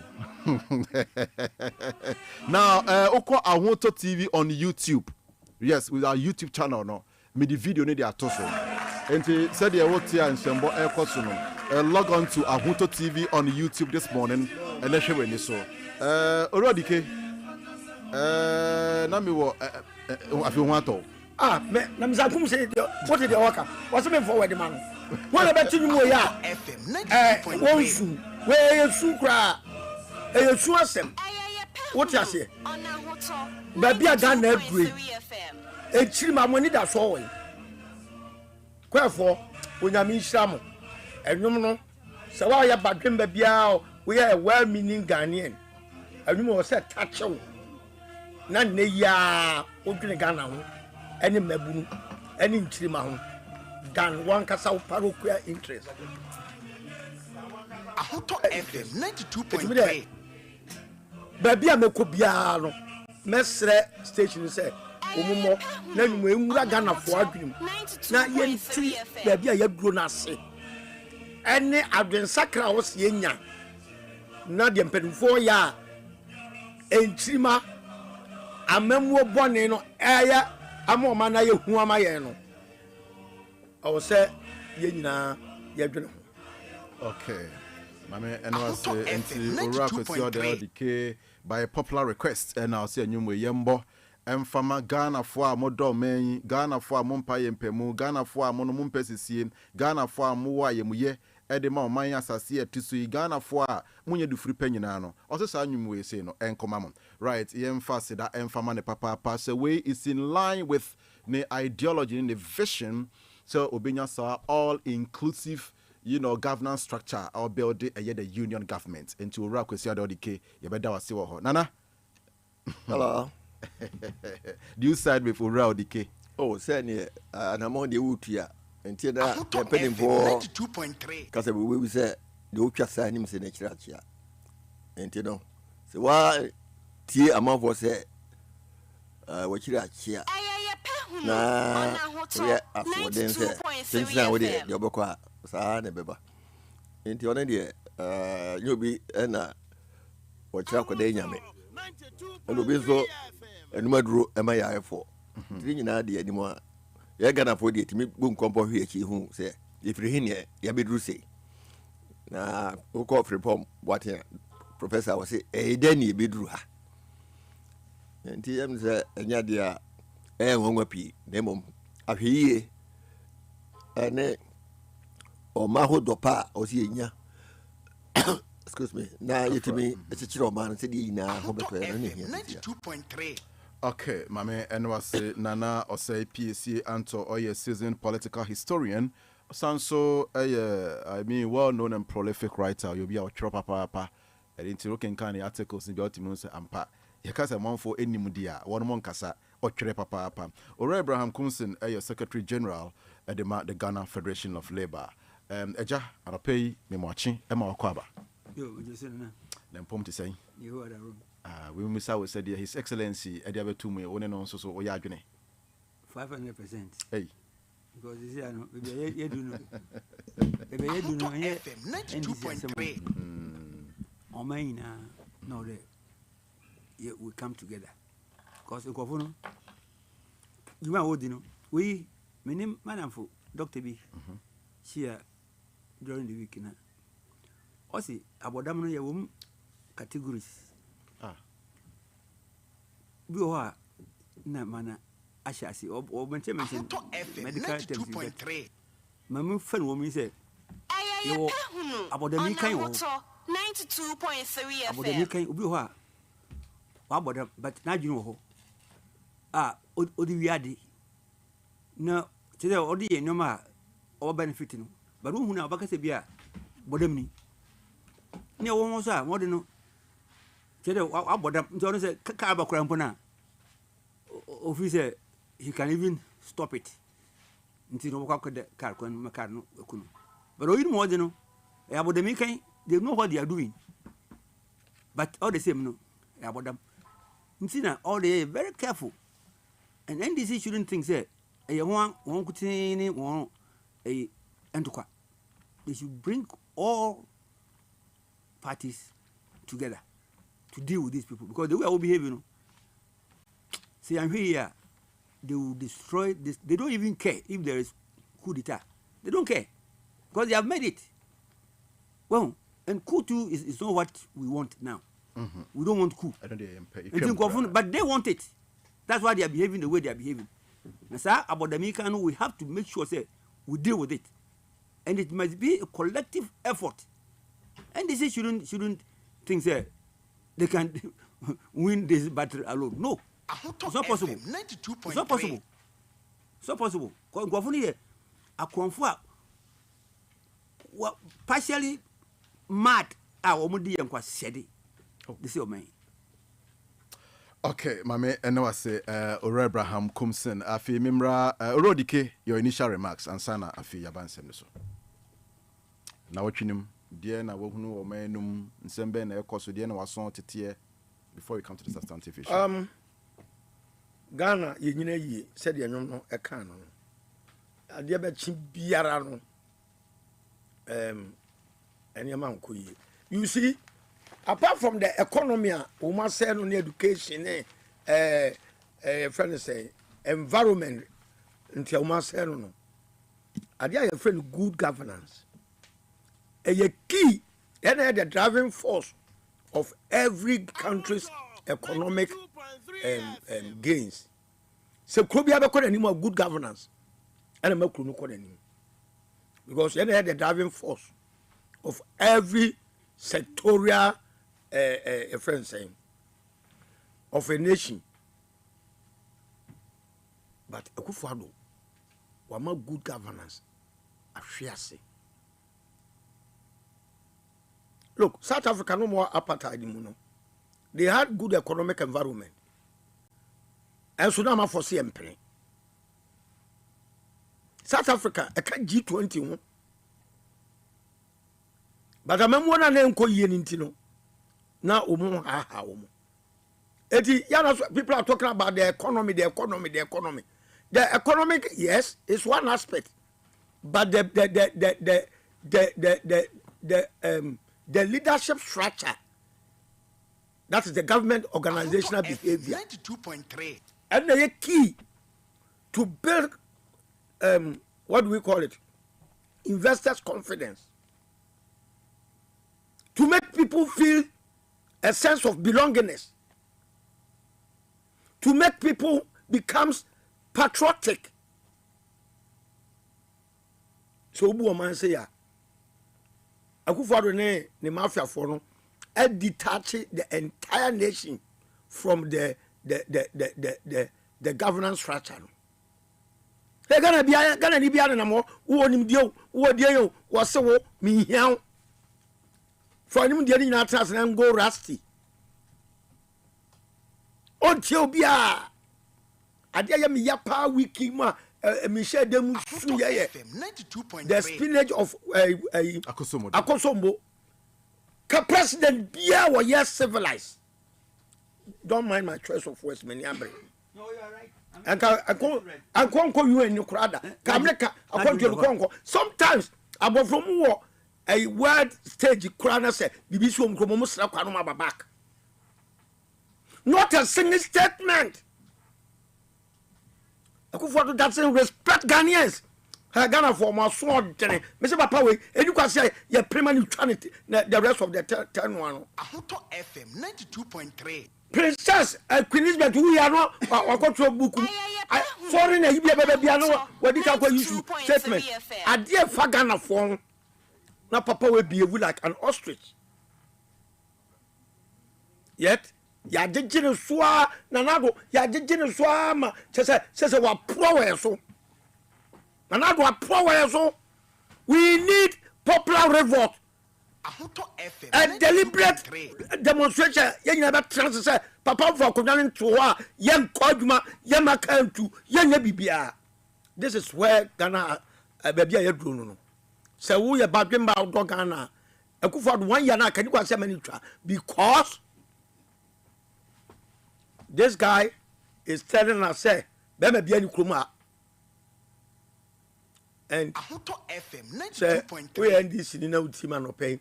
Now, Madrid must say, a Kufado, wa mess up into a room. So,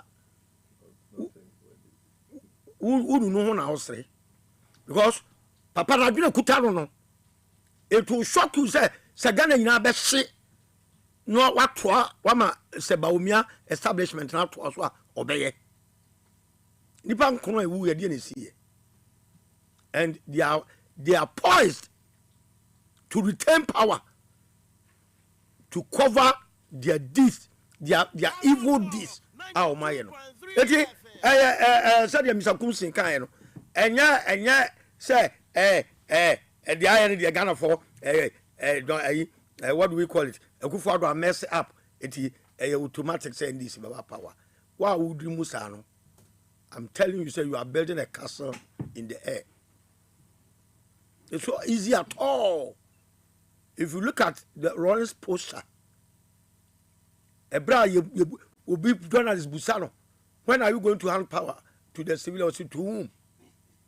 Avena very biasro. It took a for strategy to mobilize people who are well-meaning Ghanaians and political activists. Say, look, let's form progressive alliance before we can deal with this issue. And he was able to succeed. I am in agreement with Mr. Kumsin.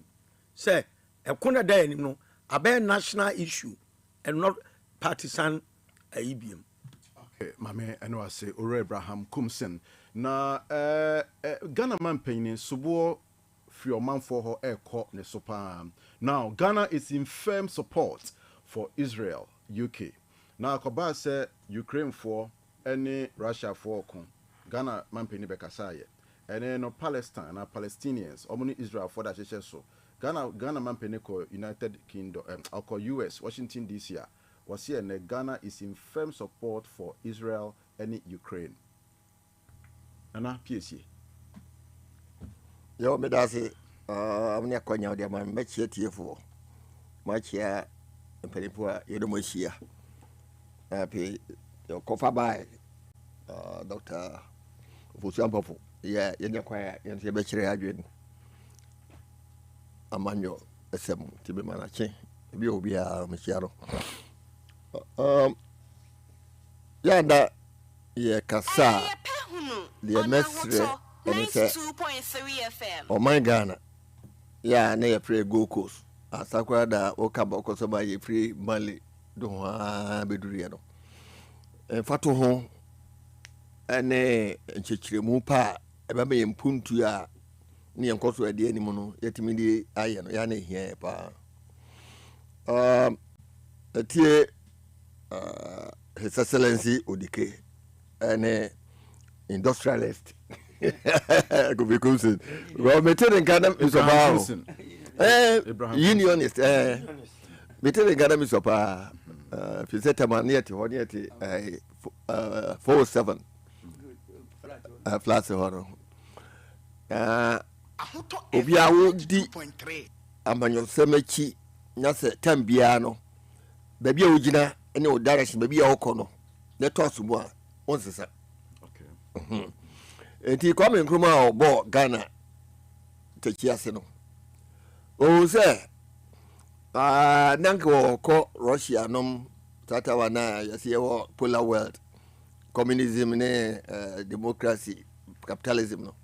As you know, that be opium coha, Ebehano, until Sada and Nima, Kaiser engineers got to be see a coso moda in my. And only the foundation of the non-aligned movement. The non-aligned movement, which I say, one man after ni yefi free saying, or my effort yefi free saying, near to me, America said, developing countries, no. What do you mean for Hong Kong, Russia, and I said Hong Kong, America for. Yes, sir. You better more watch it. In talk of a non-alignment movement in Baye. Nazakra, Dr. Ibn Chabas. He was representing the whole non-aligned movement as the chief executive. Yeah, you know who say, Ujem Fifi. Now say, Grom go to Aba, you know, you have options. So better, I'm not Bunkman Anifa. And I say, Ubejina said, Media, mental cry. So, abstention. It is here, Ghana, your position right now. ɛbɛyɛ adeɛ a ɛbɛha ɔman no sɛ sɛ woyɛ mampanin a na deɛ Ghana yɛde abɔ yɛ seama yɛ fifire no na sɛ wɔsɛ ɔkɔ Ghana sɛ we declare for this I'm saying it's an indictment on the foreign policy of the country. Non-aligned movement. Sarah mentioned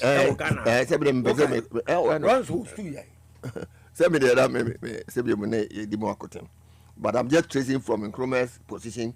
You have been chambers crown or could lead the movement. Right now, a debate in the bus such a Jumasia appeared into Panda. Yeah, a whole leader of the country with me could make a pronouncement be here. Yeah, and ye we are here for Nina Bobra. So until you know, dear, when you be meet me, a dear Teresa, the Okokayano. Now, all the church much your mind say. So, then I could to a mutu say, Honey, Gina. I'm say, I'm fan for Popabia, and oh my God.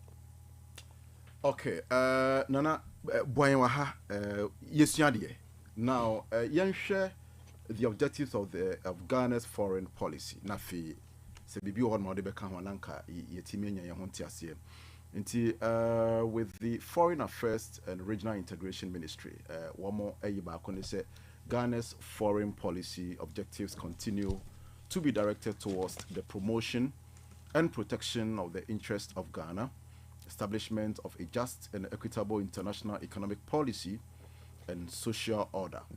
Or say the rest are the promotion of respect for international law and treaty obligations and settlement of international disputes by peaceful means, as well as adherence to the principles enshrined in the Charter of the United Nations, the African Union, the Commonwealth, the ECOWAS Treaty, and other organizations of which Ghana is a member.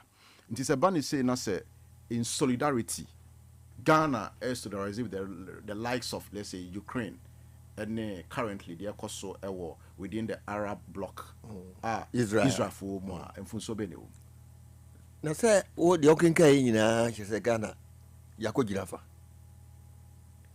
And so, all international conventions and charters in baby. All international conventions and charters in Nano. At the table, if you say, can we see the pain in album 92.3? A do call Namna, Sabia Namaka Namna. Non-alignment movement. Yes. And also the charter. I say Ghana's foreign policy since independence has been characterized by a commitment to the principles and ideals of non-alignment. That is the point. Africanism. That first enunciated by Dr. Kwame Nkrumah in the early 1960s. The mandate of the foreign affairs. Right. To support what you are saying. Okay. For adventure, I would tell you, MBA or for adventure for 0541 825106. And I say foreign relations, yes, and then regional integration. Ghana's foreign policy objectives continue to be directed towards the promotion and protection of the interest of Ghana, establishment of a just and equitable international economic policy and social order. One day, okay. The minister for what? Foreign affairs. And regional integration. Yeah. Foreign affairs we are seeing so was Ghana and we are seeing Wabra Yegina now regional integration ECOWAS and AU. Yan Africanness. That's the point. It is two issues. The general and then the specific. Generally, we are seeing so far on Domu Kubia, Itia, a fan, and Sana Yeni Brabo as a region, West Africa, ECOWAS, and AU, Africa, or says young Cabo Musron, Nadia, especially the get the same, and a BBM, yet to me, Ako. A dear nature say, also Okoye, or contact baby, so good, Okoje at a region. No. Now, when the 2 man penny for Effersense, why the 2 man penny for? Where I want to why the 2 man penny for in this issue matters. May I ask him any video beer? He's not himself. Really? Oh, yes. Miam Hunu, Ofi, Kabisia. Yes, who can say the man is not himself. Because who are a foreign minister? Foreign minister? You know, international diplomacy. International diplomacy. You don't talk like that. 92.3. You don't talk like that. Haven't been a foreign minister before. Also, who say, we were extra careful of what comes out. So the truth practice. No. What I'm saying is that the man, Obisi, last man of Obisi, a country was near to a autopilot. Now, say autopilot to Krampono, it has been programmed, and you know, nothing will happen, nothing will go wrong. You better land this safely. But all you need to do is say, okay, can breaks, you know, atom. This is yo, just okokeke. Oh, wada, just wabu. We had then number keke. Bun wabu beyond a cry. So cocaine was a wheel, a appetition. No, you might look, we are suffering as workers. Look, 92.3 patient for music. No, I mean, I will not miss words. Oh, Gunjuma, the man is destroying businesses, investment and go fire. It's not affecting patience. You know what happened. Sisi Akrampo was one. They are going to now adopt another AEB for the DDEP. Yes. Now, Jimmy said, "What should we do?" Say, these people, I'm telling you, say, what they are doing, you know. I'm telling you, because that is the mindset of NDC4. Because you see, the boys, these guys around. We can talk about these issues. These guys around the president, you know. Right. The guys around the president, you know. They are capitalizing on the man's condition to do so many things. The president won't have time. You can now say, "Oh, die be die." Into no fun. Say, "Pray no crash you." Say, "Very new." And then fun. And these boys around him, because when I listen to them, these boys are the Julobi House one. Let me say, these boys, and even the Attorney General, look at what he wrote about Professor. And so one cooperative. Uncooperative in what sense? So uncooperative. Before them say, look, you see, nature has a way of dealing with such characters. Maybe even before, you know, relations are over to everyone, but nature has a way of dealing with them. They don't know. Yes. Say, we have a way. You don't know where you came from. But when you say you are growing, I don't know where you are going to go to. No, bidding fee say, oh yeah, more power. When you hold Johnny, Obia cry and council. So they should be very careful about life on this earth. They should be very, very careful because nature is say that. Look, since it is happening to them. The there are so many incidents who say they are being exposed and they would disgrace themselves in a way that I'm telling you, say, they will face, you know, and yes, because what they have done, the harm that they have done to this country, and they don't even see it as a problem. What we go to Amuna or them national cathedral. Look at how much it costs. Now, even she said the criminal things that we know, so for be our natural needing by 10 names. Now, the Nesika was saying, even the architect, no about some. The architect himself. Britain cried title. I don't know they have even withdrawn these titles. Now, look at this. You go to Israel to go and bring a stone. Israel and what is happening there? Is that the Israel in the Bible or where? What is who said the primitive? They say, who said Jimmy no one want you too much? 2.3 FM. Madness. What for stone? Look. You see, this me.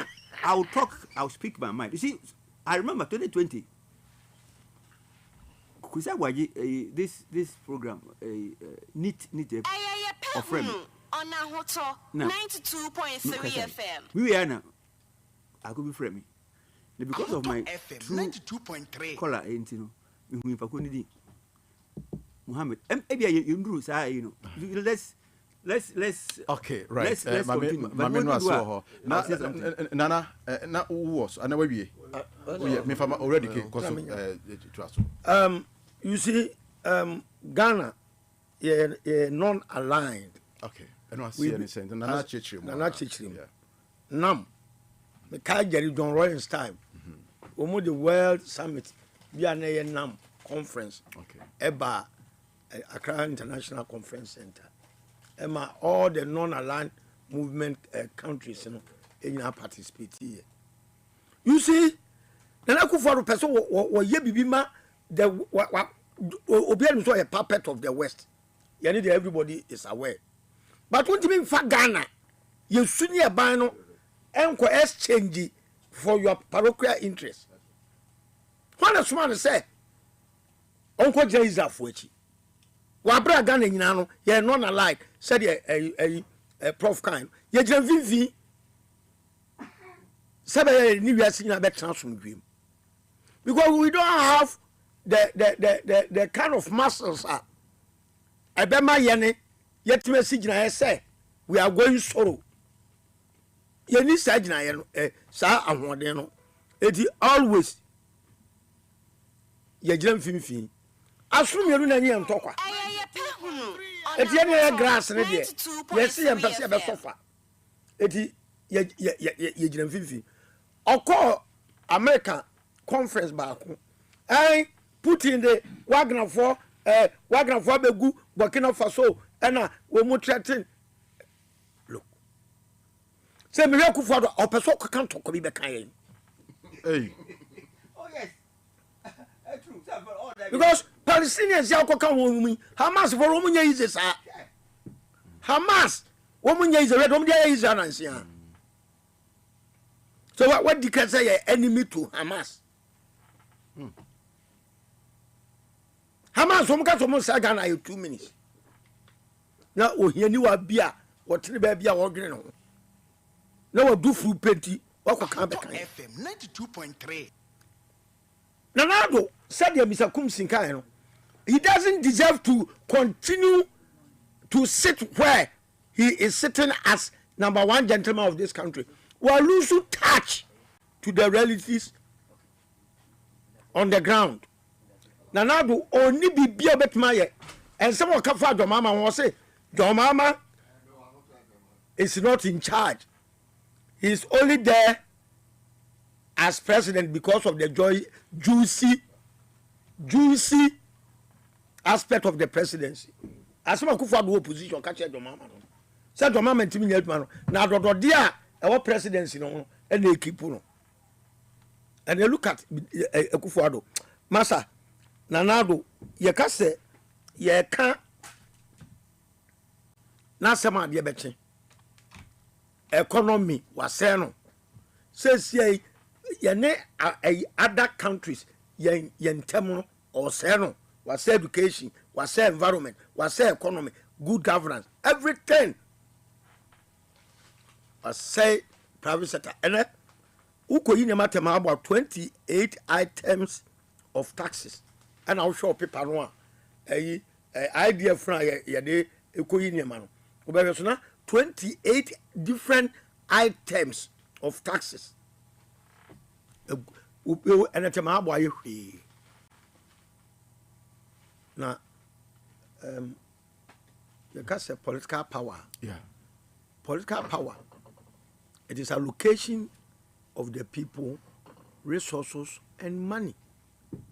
Yet the money in our so anywhere the party in our so the country, the nation, and the state. Where the oil. What said the country? What said the nation? What said the state? Eti the metma can say Nanado he has caused more harm to this country than we. What best said you Nanado sunim. Menya sure say Eyana Ghana no obi ka bofo efiso ni minyansa. Bofo yo obi ka sa. Hwe Nanado apart from written speech at the man no say interview na now wa bra kata bia na nanimo I already how we see fambo LGBT ko BBC ni oba no kwa say your excellency ye de nimsa Ghana de mo hyehyɛ ne mo mamre ne mo culture etia LGBTQ why ne mra e wo books simple question also because e no kore no I Mrs. Yeshana Metibreten because school ha sabre no na LGBTQ ni ho na emu emre krona no a certain coalition emerge emumu pushi so it is bound to happen kasaba saba wakoje ododo na wonderful koka hey man can you kra ma kasaba look and I was misled. Wow, we are number one gentleman of the nation. When I share number one anymore or mislead you. Edgana was some Yakoto, the Nado has become an albatross on us. I was saying now, you must a united force to oust him. I was saying because the sovereignty of this country lies within the people. Ghana, one way lebra. I am an adwuma tis an adwuma so de enia I Ghana for nyina said yes sir ye pound free ho tis o kofa labor na say about 12 and now 4 o'clock kwara mo bepon o started money 8 no won say wa banche wa fo mu nyina wo twagu we have for us better ma 4 o'clock kwara na hye na so wo ba so abato banche no ba o ma se kan so a banche wafo mo nya wo twagu wo se menene wo contractual agreement till 4 o'clock it is all 4 more ya on koso no on the square banche no yes ala Ghana mra kan Ghana mra ma ye kwan se ye nyina be gbotobu apamakufu adu afra kunya no so it is within our democratic right no le can go peace FM say Ghana for ye take kill from Tunisia Satam there the next war and a proper reward. Now such a character will be a dean as so will be a cannot to me as so. The sovereignty or Article 1 of our constitution. If your interpretation most I'm sure for Momagan of Fontias. I was saying I sit down strike. Ye jabby be able to go for Ufia Conjunction will be a Neguma or about 92.3.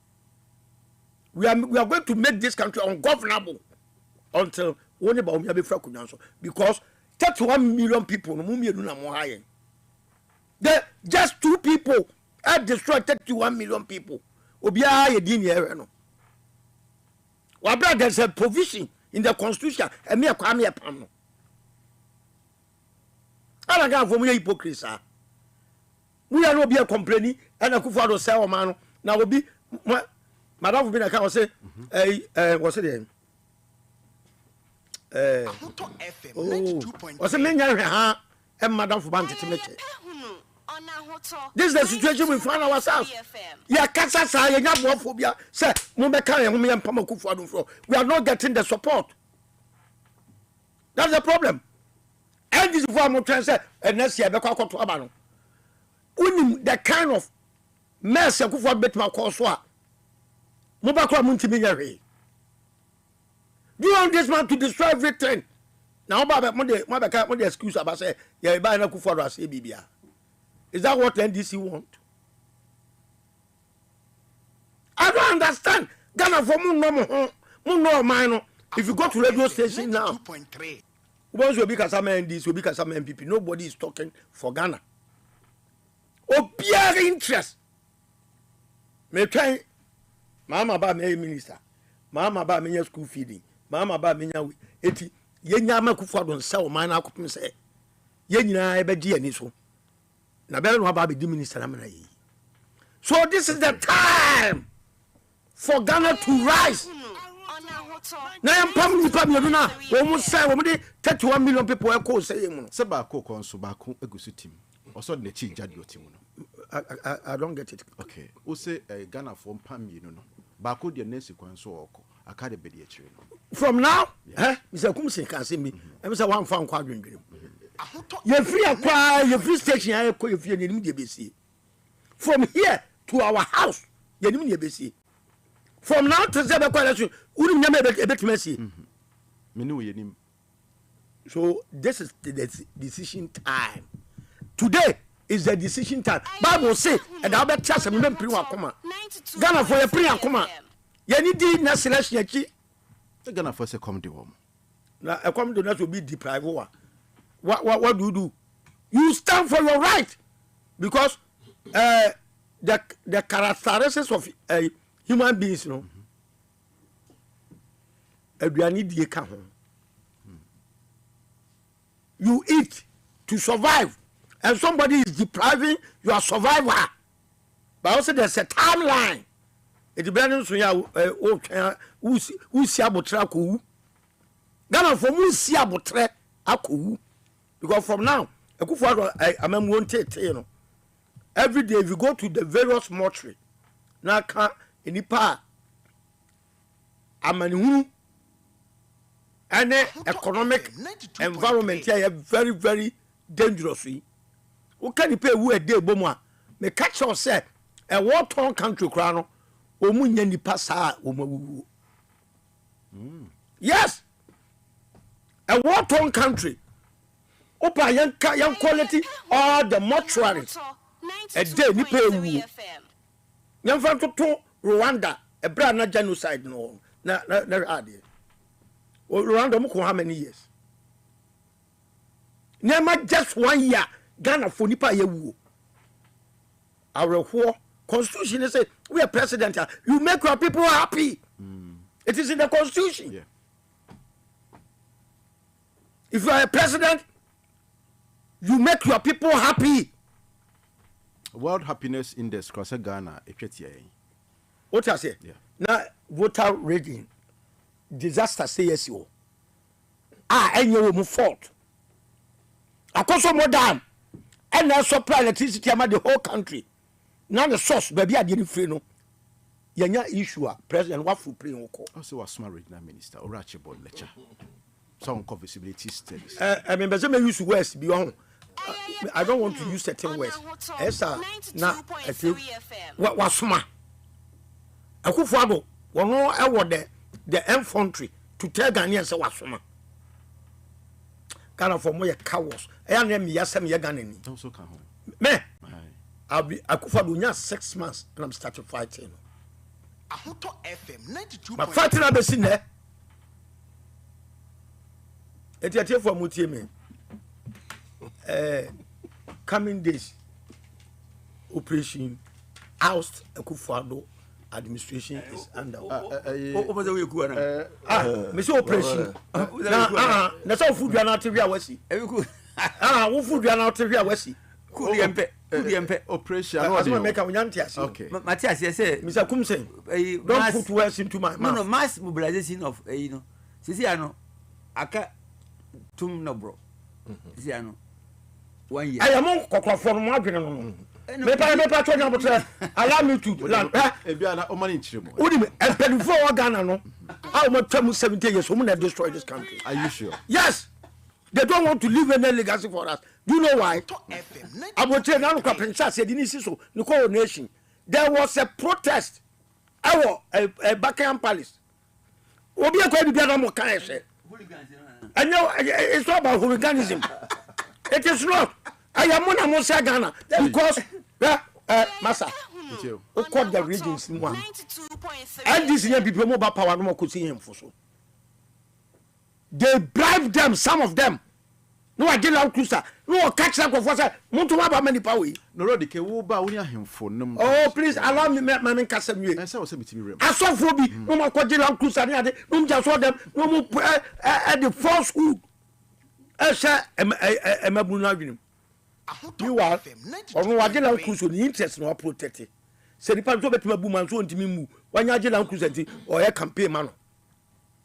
These are some of the things. Yeah, we've seen everything with our naked eyes. If we walk out party, yes, my hey, then go quiet. On Pagana, on Pesagana, Krabakonin. Now, where did Ghanaians go wrong? Say, and I could for 1974. A champion on a started agitation and Pama champion for you. He started it. Okay, until finally. Yeah, what's it? Yeah, but you see, so why use strategy? That's okay. Do you know? One here, who in the what I'm saying is that it's about discussing strategies to apply. Me say elections. Me say Sri Lanka for two president fu. Sri Lanka ko na bubu.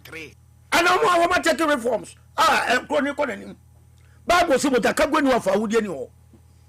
Ya na nanom edo mo ja na je Ghana wo esi ho. Wo say mo ja ya na nanom fiegu ajeje wo men edu me ne wo so se be ya bi ato so. Unso edu so de unso. Na de me ka na me se ko kumini ba. Me say ye mo de boy. Me say mo to boy. Where did I go wrong? Finally, Kakosi say enough. The American question say Akufo-Addo is leading this country into grave. What the man we call she Adamem. Say I'm sorry. Neka say another 1 year no. Ha! Me say 1 year no. Say ukwa Santo Region. Yeah, what you say from because of a good for the Galamsa or 1 year, I'm not sure about Ukrainian Shanto Region. 1 year, I'm not farmers in any war.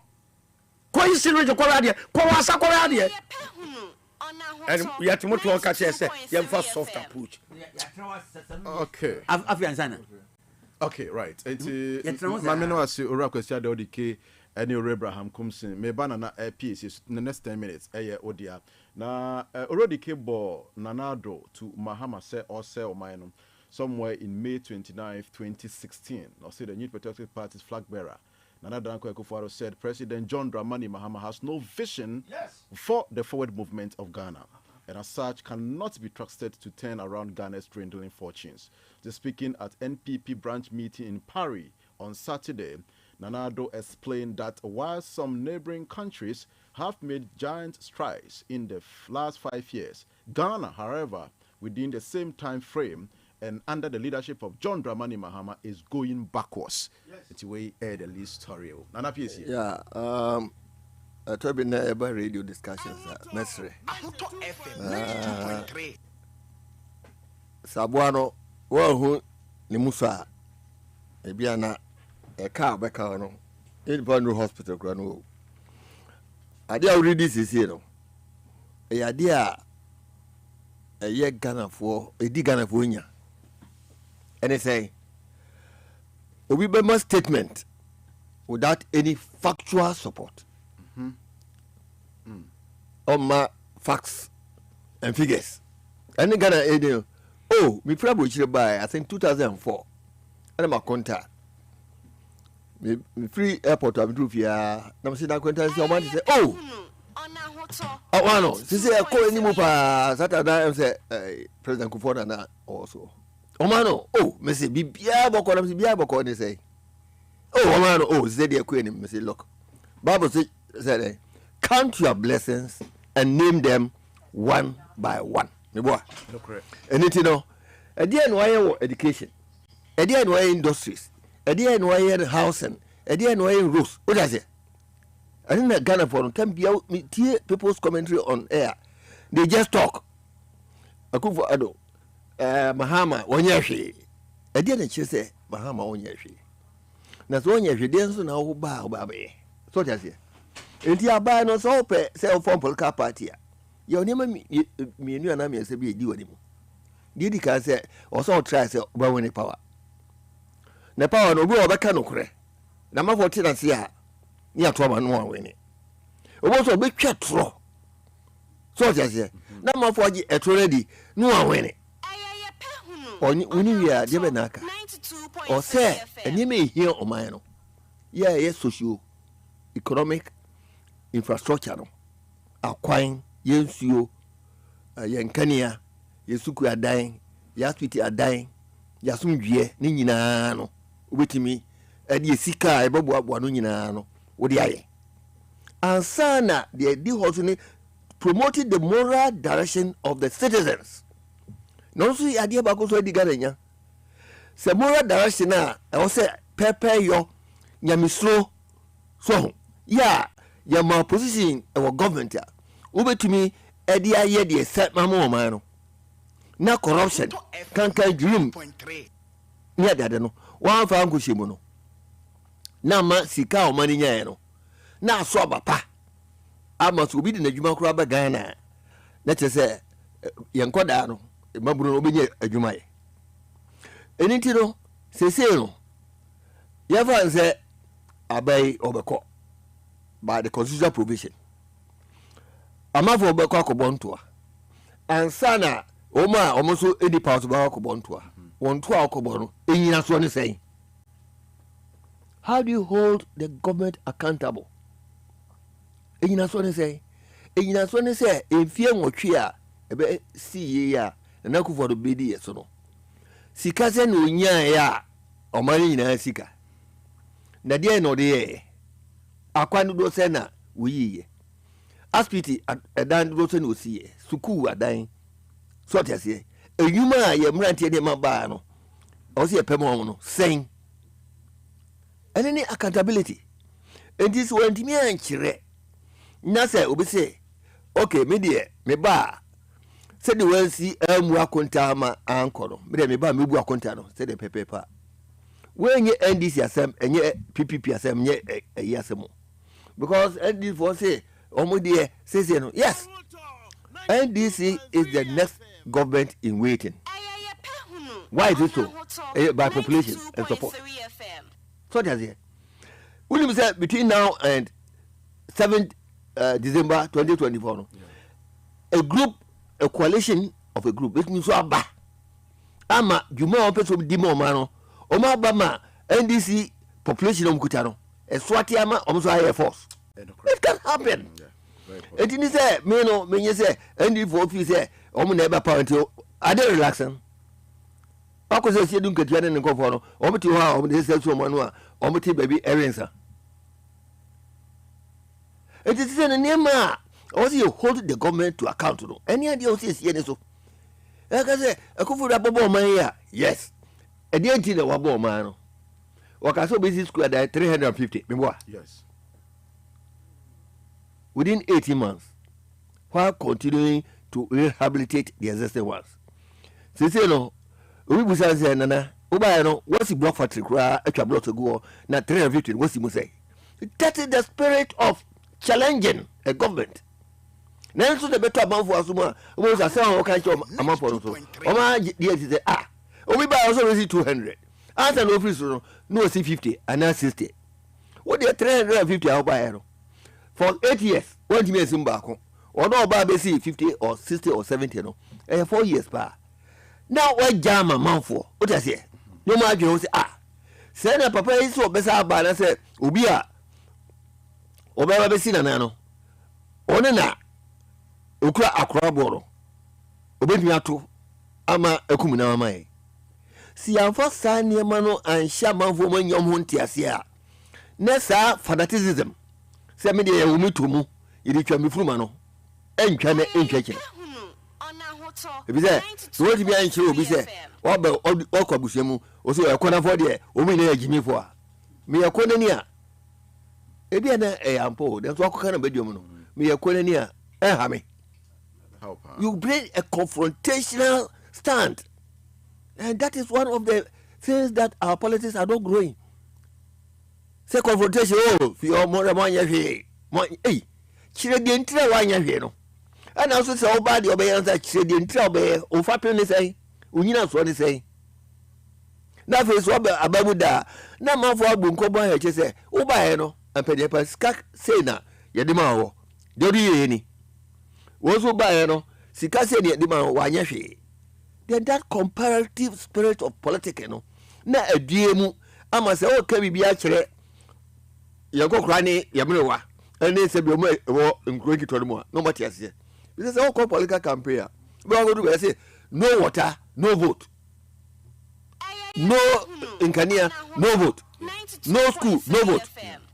Don't they understand the reason why anti omokotowa. Now what me had done and he said, also you general, we didn't feel honosa echo baby for. You have not tackled that one.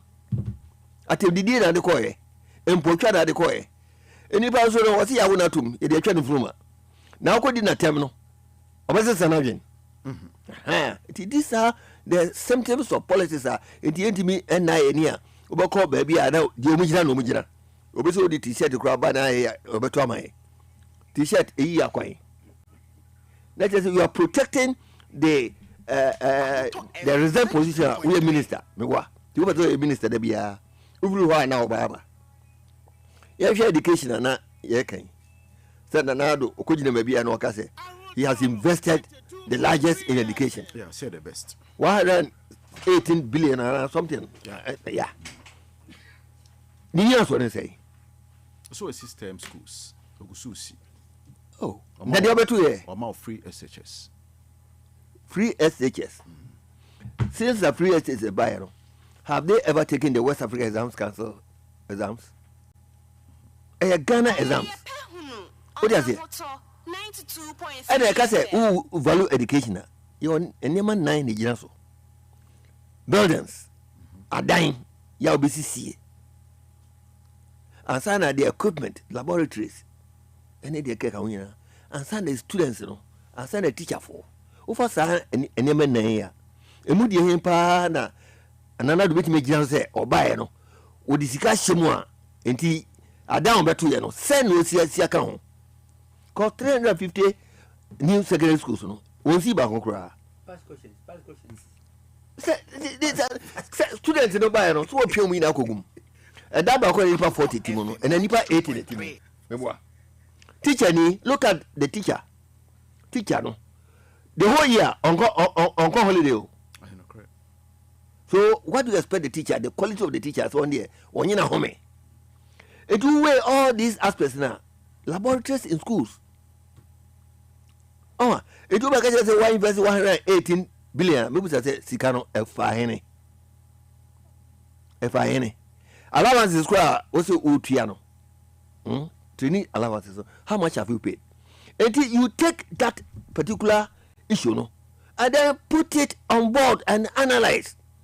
Says Sika also invested no, and you invest na the shobutum. What invested na 1 and 6 square dying. And also 1 and training teachers. And now say 1 and top equipment, laboratory equipment, armor schools. Now what is the TVET or the STEM? Is it at the experimental stage? And I say it's a policy. Because it's a policy there, free senior high school, no, it was across board, the whole country, affecting all secondary schools, both private and the government. Now, no, STEM, no, how many schools enjoy the STEM? And of course, STEM schools now, what makes a STEM school or TVET? The teacher who is teaching, is he qualified to teach in a TVET school? The equipment, that's what technical school, omni hammer, omni chisel, omni if you bought cry, you did the atosopaya, na a technical school. These are the issues. So sloganeering. Say yeah, but they will say you may we no. Say you Ghana for no. Or say tears say MYN. Call for all the flashing programs, one after the other. Say planting for food and job. Now say inflation. Air cost. Now the greatest part of inflation cost is the food there. Then you question how much was put into the food for, planting for food and jobs. And then the returns. So that's it. And its effect on the economy. As far as even the common market, now the value of the planting for food and jobs. Oh, these are the critical issues. It means Mess Rama was say your mind. That's the secret BBR should be sa. So on here so my offer in here and put to Juma Mena. Let us reflect the quantity of money that comes in. And then there is reflection on the provisions of the socio-economic infrastructure by the government. And yes, I could say, I invest whatever. Yes. Now, the returns and saying, Sukura Dano, 350. No. What means about Concra? Now, we'll see, dear, how did you invest in building? Equipment, laboratories. Because what is it school down now? What do you mean, laboratories? It means in existing schools, no? How many schools have you provided laboratory facilities? Yeah, those doing biology, physics, chemistry, IT, whatever, they can walk into the laboratory to now enjoy how to mix this and that and that. These are the critical issues. This is your kind of political campaign and whatever. Na ye ko sa who no. Yes, oh, we are there. You are doing comparative politics. Remember, and you would why no 10. Obiso there 5. Now 5 o'clock and sika say that what ye also 10 is kasi na there enti why na ya there. That is the kind of policies you must be following. Okay. And sana basa that moral factor no so no aba, because the morality determines the kind of people you put into office as ministers, as directors, as agency chief executive officers. Yes. CEO. Because in the past said na no onye moral uprighter sikaro the man obedi bet.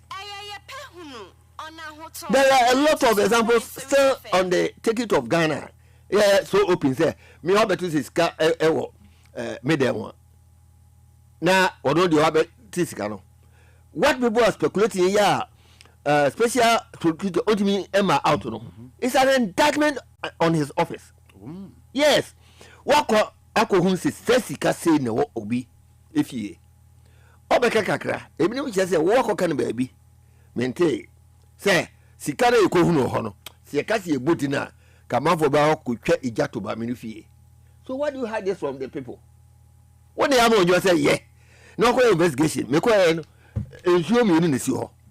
And T cap ba ko ni si ho. No more for now, because you are working for the people. But can't go and evaluate what is happening in somebody's house. Now about what else?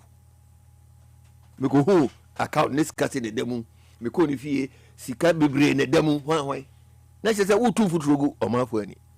It is this type of piecemeal. It didn't be no kind of half truth. A piecemeal release of information and whatnot. So, see, maybe a protectionist type of policy, and it's an indictment on the person who will be appointed to that position. Only the moral factor make it. Because we are moral upright, we be our kind of pay. Because one cannot create say the tia. Wow, utimu for. Udi punya to utrim because you oko here no. And the winning efa niema ho no. Eni dwuma except udi ma o ma no. Yi na watu na sawra. Esa akoda na nketenkete acho abra ultime eni usumi ekura mo anything these are issues abi I say you say Ghana metumpo. Yes, I did not say I say let us know the extent that you know aprokosi. So nigga I did not say obese obano or obese obano yentunu yes, but oselu could do say. Okay. Nana Mame eno ase anope busia anope mo amunya yen ewo ahoto FM officials no wonfa nche yen ye upgrade it is adwuma bi ewo site ni so ntinya me adomo a beto se enyu beto mu no omo Naija show no megimi di se monsa abeka ahoto FM official on Facebook so mo a WhatsApp no entimi man so no monfa enche, but for now obedi echi ewo ahoto TV on YouTube, the ahoto TV channel no YouTube call na subscribe na fa messages ni go on making kind the amount na no say PSA anto na woten kan real DK ewa ham real kumsin yanko media ne so now yes yepa okay yan hwe nsentwerefo ne aban yi se ompese nsentwerefo bedi wo mudwuma se de se na kasafidie so ne ade wo mukua wo twere a yesefa pen bra press conference untimi nkonkobusa kosan wo momunya akonya so eko presidential board ne presidential standpoint nyamoko a mampanyini wo ka na tade a efe ne spect kurukuruwa ene se de yetwi nanimu a na je se ayi the boys of Jubilee House wo mo ne e obi ka we nyina ka wo binti na nsentwerefo adwuma ya kan kasa boy ya share yemo na nsem ntem despite media e de course wo no mo yen ati he ni yen kan ye de esoso de wachi nyina no yesu nim ni nyina aban de na ekoso before me call no me 92.3 ansana my well na kan bibi about how omu say economy no. Galamsey. See, I can be honest, we just leave it to go. Galamsey, because you know how you know, they are destroying everything. And Our Excellency, Olike say, one here, party be about power, there will be nothing left for you to manage. And I think I've read something here. It will take 30 years to bring Ghana's economy destroyed by Akufo-Addo and Bawumia back to any semblance of recovery. Now, here, Tobuti, Ufabotoya, last week, Mekai. How do you close it? How do you shut it? So even if every day, when you buy 10 cities from the profit, it is something. But I know we are going to see a cruise. Why? Because every time you are coming from my ABC, you know, Sikaya getting into repairs. That is the spirit. Maybe. That's the spirit. Allow me. You're giving your maintenance. Concrete repair. And now we do. Obi na kosa anua. Yes, I agree. But what ati me sika na wo je no. Ade na nti wo ji sika na ade na say. Wo se wonye. So what is the essence of collecting money for me? No. So did you you guilty me give free another angle be. Me hu ba bi a wo kan. Say ke be mo money sika. Yeah. I agree. But me say ade na me nam so a wo ji sika no. Ade na nye, why do you collect money from me? They say, you see, road fund. Road fund. And on the purpose. The road fund on the purpose. Quite a first one. You did fund. Scan the court to fund them. If you question says yes, scan your but the also idea, I'm fine. So what we continue paying? No. No. As I meant to us. The roads also will continue to deteriorate. That's what I say. If you come, every year, motor will be seen. How many years? And you're single major, one single refurbishment. Your qualities come from that time, be seen. You're near about not one. I agree with you, but you see, the thing is that it is. But I say, don't take anything. Yes, road because I don't manage road for.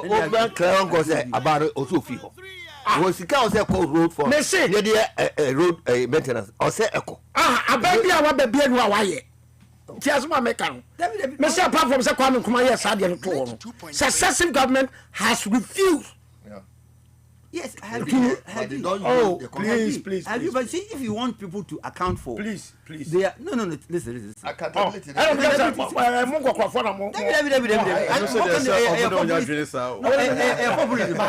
Where is a youthful? A youthful.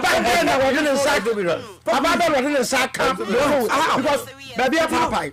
One at a time, please. Baby Popeye. We go Aaron Ross now. We shame. Now I bet it. It tells you, say, in the production sector, no, I did be useful for production. No, you know, and say, "Home about some is the fix it." You the conquer tire coin. A baby power for be to me a bishop. Now say, Yaba, Nana, it was my turn. Yes, so proceed. It was my turn. You see, the thing is that why? You see, it was my. You see, the thing is. Koso, uninterrupted. Sikeka kra, yenya. Even that, it's even created jobs for people. Those hawkers, disabled fool, 92.3. Well, now what's it, Debbie? And the company even didn't go to Parliament. You want uncle Parliament to grant for approval and sign. Now she said, one son, minister, who buy a house. Meanwhile, I know what's when your best 70 something million or said it. It's a million. So it means that for all these years, about 2 years, you know, and let's allow them. No, won't collect them. So that when it comes to the time that we have to let them account for it. But now, nothing is being collected. So how do you hold anybody on, say, account for what? There's nothing there. Meanwhile, no, the road continues to deteriorate. Trucks from Burkina Faso now and I'm sorry, almost say, now see, don't you see? We in the mental mechanic, about them now mechanic. These are some of the things.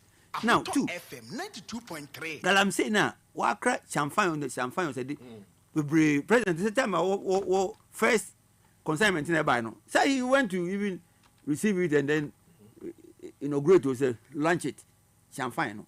I want to question room. Now, okay, no more ye. Won't destroy the ecosystem. And it is just a won't do it. Meanwhile, we're the same people. Your forest cover. Why?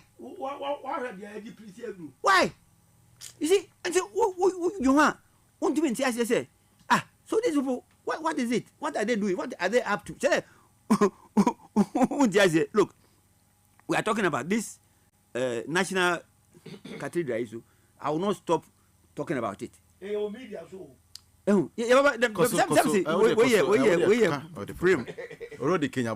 the number of ministers are still, and the staffers are boys here who go because they will use the opportunity to even develop their capacity to even help to build this country. No, won't go on a Jimmy Kwan or Mujimo. They will go on social media and insult. Look at these boys. It's a fine opportunity for them to use it to be able to help themselves, to help the state. You know, go on a Jimmy or Mujimo. Now. Uba, often them social often what kind of essential for 7 there. And so we all know say about no could you pon kromokra could you have known him? Bachokoso. Could you joy or mommy interviews. Baby. And I never did the pass or you be a oh, why my own studio or better my programs. I just said, oh, mommy interview, Papa, just said, idea. Then I respected him. Now, feel all of a sudden, Sana, there is something, you know, just say, oh, no, me. Well, and it is unfortunate.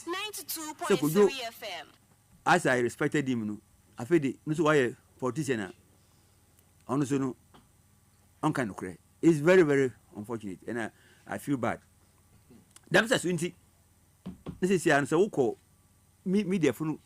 Most of them, maybe I'm Munamanka, a good phone can, often a power phone can, but. Most of them, about 90% of these media houses in Inano, these people have been able to. Naja, no confuse. I am watching too. Obama, on here being here, and you know, almost quiz any other media they will stifle you and say, well, wait, you can catch your watch. No, you just go and then take it and write stories. It doesn't make sense. So that one day, I know it is happening all over. Now, coming to the incident now happening with UTV, say no. Now, you know, 92.3. I don't know. the boys who went there, no, they were just allowed to go to. I know, say, people cannot mask up and then walk into the studio here. No. And come and misbehave. Well, so why they were able to, you know, maneuver and get to the place to go and then do what they did. Sometimes they also compromised their security at the place. That's why the people were able to enter that. But Nina also demonstrates the indiscipline in the party. It comes out very clear. Say MPP, knowing very well that they have failed and they are going to go now, why don't we use the other strategy to put fears into people? This is what they did, and I'm happy that the panel now, or members now, also, they responded well, and I think that I doff my hat for them. They did very, very well by responding. For the police there, what's watching boys, they are not going to. Even what IGP, look at what they are doing to the IGP.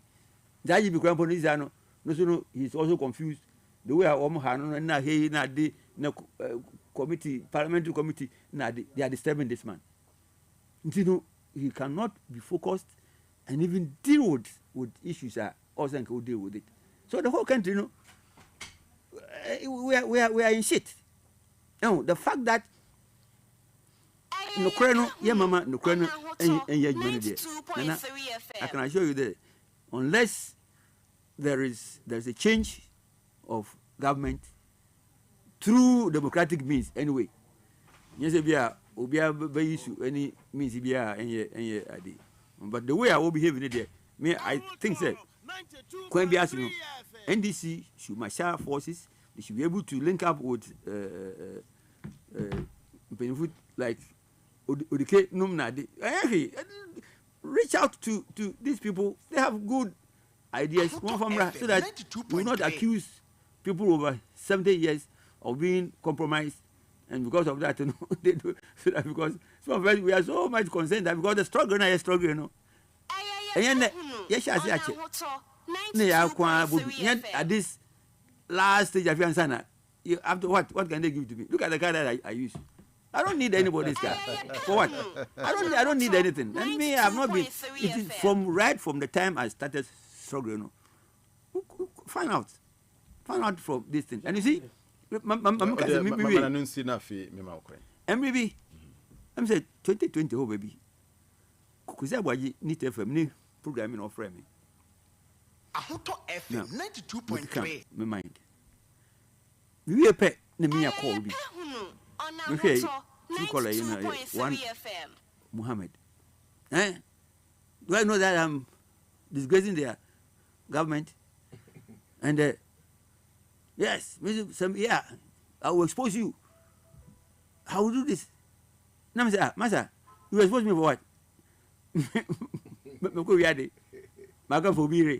then if you have any, you bring it out.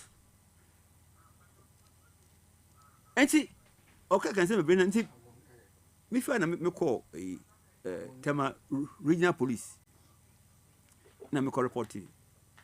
Well, how about one?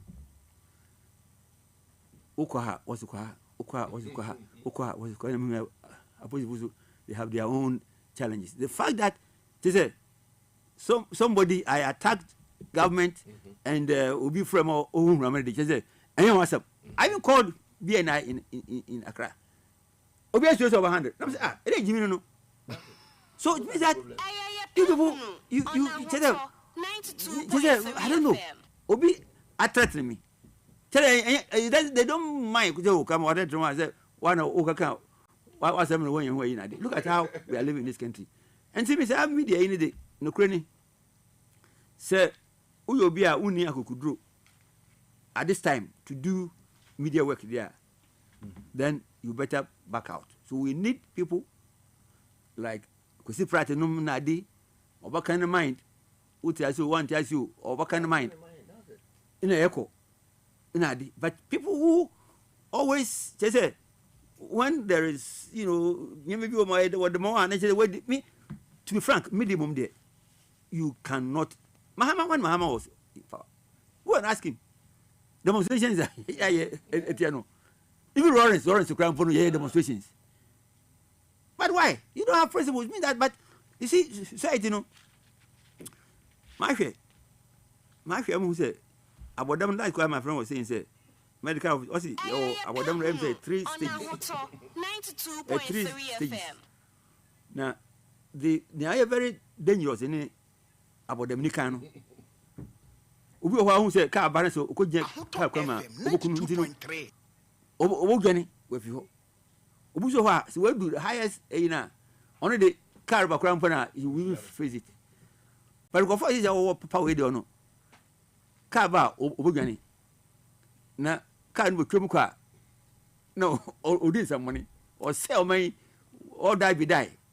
So that's the problem that we have in this country. So, me, Nana, I think that I'll hand here, but me definitely. I pray, say, Uncle Pong, but touch one heart. Nania, no crono, Omaka. They shouldn't just collect money and be putting out stories that Mwa or may numpuntu. Okay, my man, I say, all right, Abraham Kumsin. So 30 minutes past 10 a.m. here this morning. Away Yepe Ahunu Jumadi na yedi esomo and Saturday, the 14th day in October 2023. Just about you left it for a month. And I feel no abanewie na Yepe Ahunu yeguswa church. Ebie Ghana fueni afei so nsema wodo na watwene metodwa no ene mum pensen ni se yesi akire biom niama wonya wo ho ente ase enti no fa adwen kyerɛ fa 0541825106 from me na Dogbe na studio this morning ayura kwasi adai odike oye leader at the man the union government nana osai PSA anto one also a seasoned political analyst and a historian and Abraham Kumsin one also a secretary general at the Ghana Federation of Labor. Now, in 2020, with COVID, now there is a report from the Frontiers Contradia Corso, any Kotoka International Airport. Now, Frontiers, and I told you, $87 million, and Omunyaye. Ghana, just a paltry $7 million, and yes, so no, yetimiti free mo. Enti wakasa wasumwa Frontiers or the buyer, and whom contana reports na ebano. COVID munsensem. You see, testing, honsem, Frontiers for contract, but people yenim signatories are almost a share a Frontiers Health Service Company, yenimomo, with yenimu bia, and so Nisiko Mutiminya, reports about bunting, $87 million, and a Ghana, yenya a portrait, $7 million, a dear free mo. Odike, young comedian, obi become a hand account, Memao 6 minutes. You see, Ghana, your biggest challenge is we lament, we complain, but we are here to say professor solutions to our problems. Ghana, our constitution is indisciplined constitution. Your constitution, I can say, indisciplined. So the architectural structure of our constitution, I clearly say this constitution and nature indisciplined people. 92.3 FM. And I will say it time and again because the constitution order the citizens' steps. It is a constitution and they are the guiding principles of the people. So when the constitution is in discipline, the people will be in discipline. And why am I saying this? Now why a constitution? Obi abone pass on superintending over and also over the implementation of the nation's policies. I am manifesto. NDC banner what in manifesto about man. Umuko opposition now a partner manager no so starting in manifesto now also what kind of or mine I person actually. NDC kuta manifesto MPP kuta manifesto enya identical. Obi ankone ne manifesto direct person do mine ko. NDC be fiana do ye kodua ne ye jai na MPP de ne dia beto so. And you call this say you bet my o my am na yi. A media de ne ye hu media. Again ye hu media. Look at the media ownership. Partisan capture of the media is a problem. MPP power no issue lances among the party members. And this ban no issue lances among the party members. And all the media houses are partisan. Are partisan. I have a very bad experience. Radio stations they blow me kwa. Unbeknownst to me. Number kwaka sembia ebia party no alienation. A station no alienation to a political party. Number kwaka sembia against you mo. Me nam kwa so me kwa na producer na frame. Me so dike uba ha kwa pa the empedi for enya. Hey. Ahoto FM 92.3. This is the problem. Say you didn't license my party for what content? And content banner station whatever. Now we have a national or state broadcaster and Kasanswe. What was the mouthpiece of the government? And maybe. And a graphic, publishing because I'm after Kufu. But what does it see every day? No, mama, my brother, let me tell you, Akufo-Addo ba no appointed graphic director. Yesika semenko yenya all the state banks are partisan. Obi aba no appointed nkrofo na omo success karma a party mu pedimfo na ya declare no e first a bad debt na abeso man ne me say union government ma any partisanship mfiri wa mo pa ye betra kasasa bibia no be change because the architectural structure of our constitution a mad discretionaries. Now, it could be a discretionaries. Widespread, you know. Munkan quite train. You go for the young, what Daniel had another bear. Why? The media is also the problem because the media is the fourth estate of the realm. And today, the political infiltration of our media landscape, you know, amad their core mandate a compromise it. So I mean, Yekasa ama yemyanum Ghana for what is at stake. Anything any opportunity I have, but so many media stations because of their alliance to a political party. Ama umuni content. Now me come station back. Ahoto FM 92.3. I said 3 weeks ago. The following week me call no. Was so the last week program na no. I attracted nipa 160,000. Yeah. We were also discussing media seminar. Yeah. No say how the because we want a risk content. To attract a wider viewership and listenership. What you say? Ghana, we need a serious reforms in our constitution to give the media the freedom, the needed freedom. And the Yana Ebinomoka, the twilights. Okay, I say, oh, we have all the laws in our books. Emre Obukuma, Enyedman, Enyemra.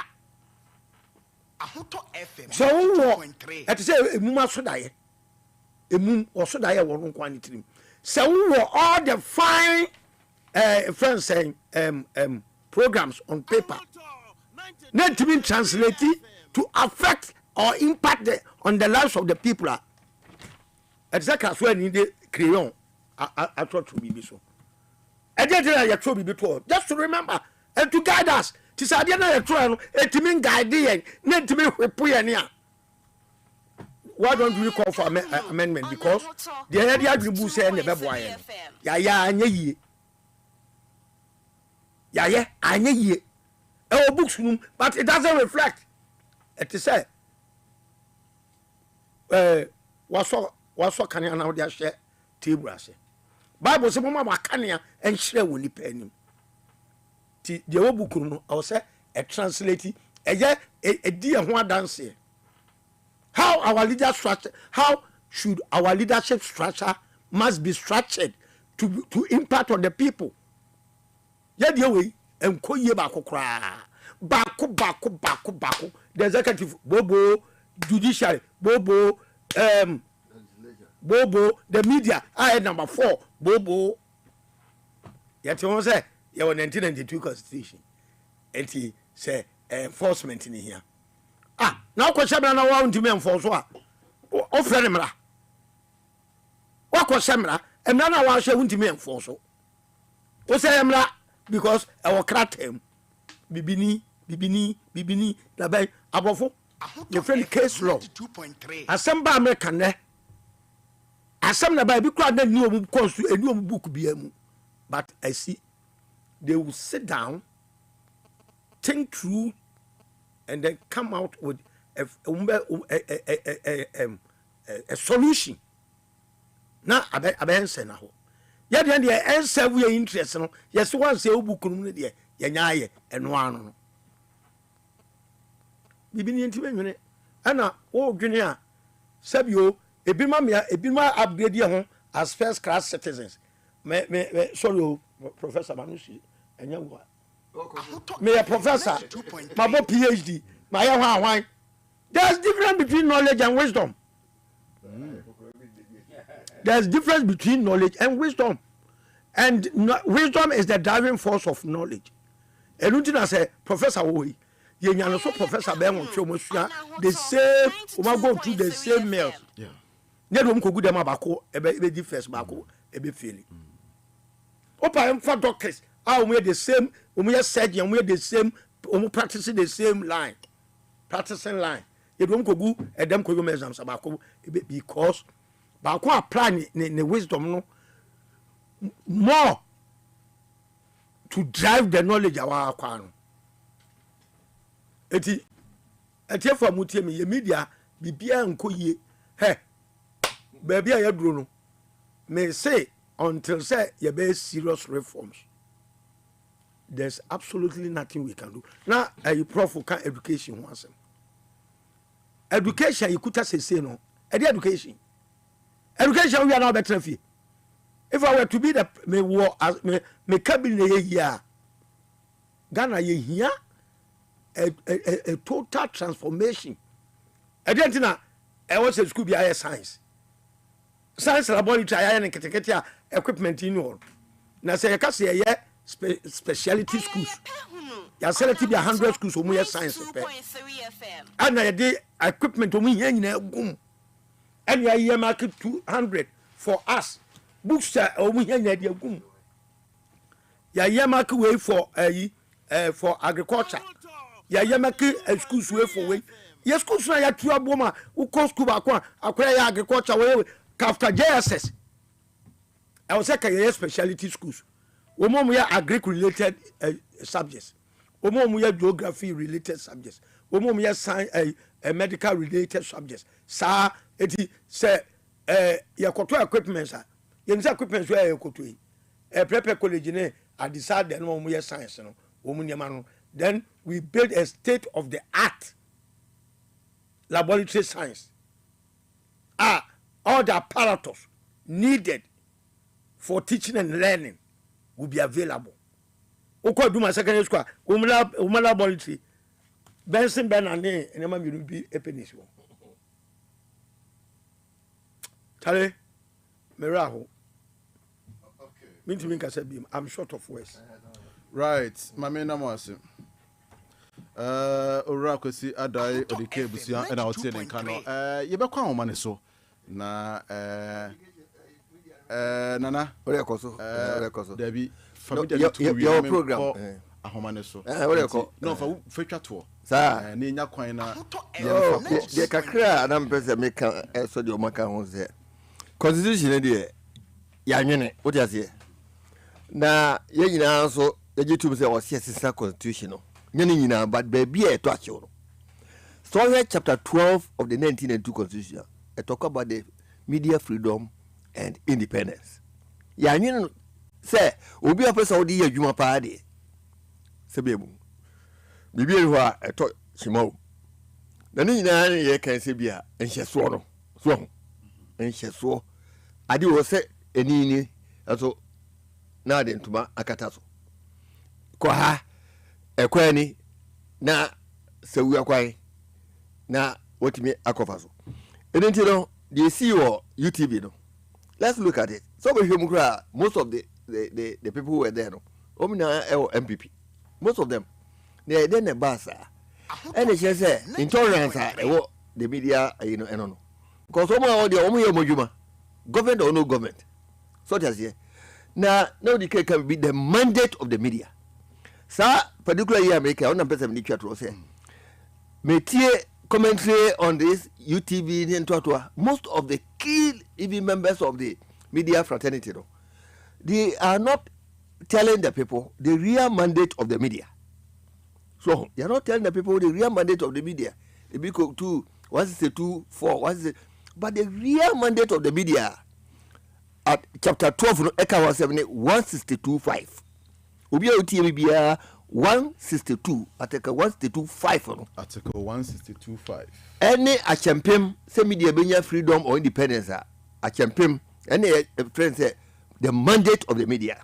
Constitutional, you might benna constitution they share media obi a person media practitioner they share now what's the 25 a very short 1 2 3 4 5 6 lines all agencies of the mass media so radio TV newspapers shall so just say at all times a baby 24/7 say this be free.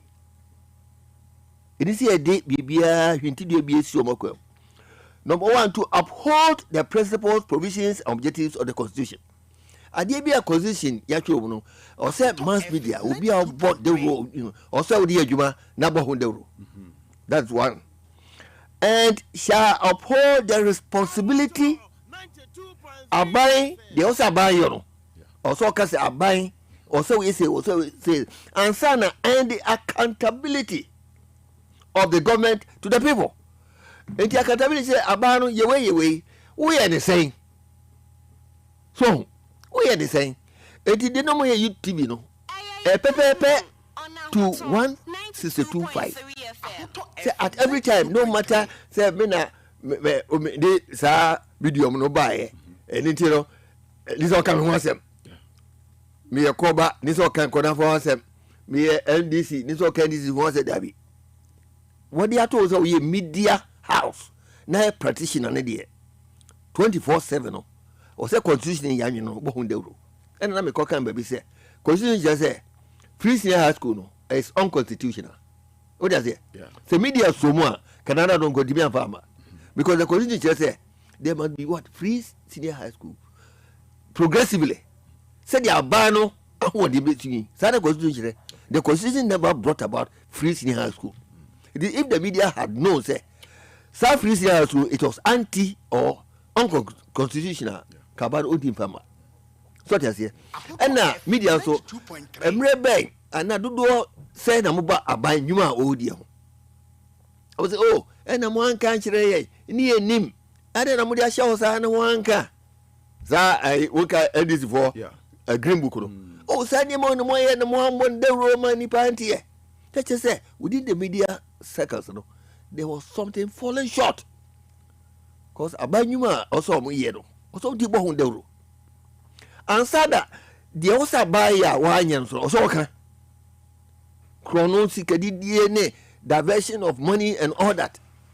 Also what you can it is the media around there akwanya saying and the constitution provides it but the media fraternity omun to be nyomojuma and then the moral aspect dynamic now okay the minister for information say no also didn't who yaw na remember adentra said they also who no and yes na ususu no so just here it is this how they say but say nipa be appointed to positions responsible position of state ebe suban na omu yi na die ama o man puntu ni nkoso no adedi the media okay chapter 12 na ya shiche ni na pepe and as I'm say 125 no is the key because that is the mandate of the media omu ye anaso omu nye editino osi ehwe ni wo say baby a touch your media ntimi ye adwuma no oho na wo say sesa say en hyeso a wo say dane no masa hyeso no ye yifri ho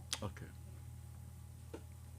nana mame ene wase abusia afie brewie do wo say yetimi twetwe nkomonti brahomane so na fa adwenche fa bra 0303 402862 and 0303 402904 no pay mame kamfo na memo asase ne ekopiemu ewo Namal Real Estate and Constructions Limited. Namal Real Estate and Constructions Limited. Engineer Kamal Idrisu wano ena yekofa by Edema Namal Real Estate and Constructions Limited. Now, from now till 31st of December 2023, Namal se obebwao ama sa na yo dadwene kwadada no. Obeba wasase ama de opeso di ye biara no pay wetimi edi aye.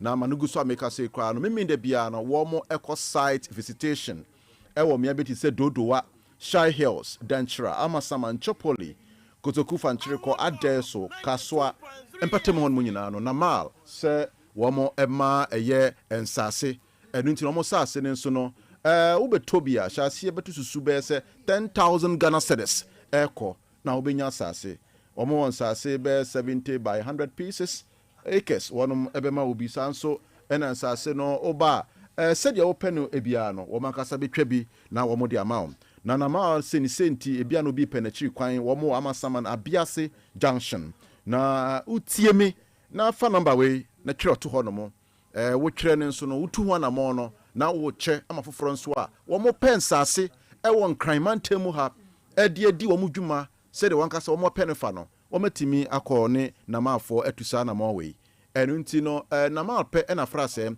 wɔn tɔn nsase a tɔnyɛ ma ne saayɛ ma Ghanafoɔ ɛnea meme da nɔpa so bɛsɔ da ho to FM reception ayɛ ma adan a yɛbɛtwɛn namafoɔ mpanyimfoɔ ɛwɔ fidiem ha sei nama sɛ frɛ no ɛwɔ 020 505 1525 020 505 1525 and also say 0598 65 3999 0598 65 3999 Nama Real Estate and Constructions was say so wako obi asase so ko pe biato na se kobra na osika ko kemu a wo so de anya hwe bomodia beto ase betususu na omo no dwadifo bodwaboduafo kotobetonfo no wo mo nti na namafo baaye utombidi a na ma bemo asase tomeko ton tomatoes tomori ton ebro mo na namal eba ma mo nti abusua no pay bomodia kopie mu ewo namal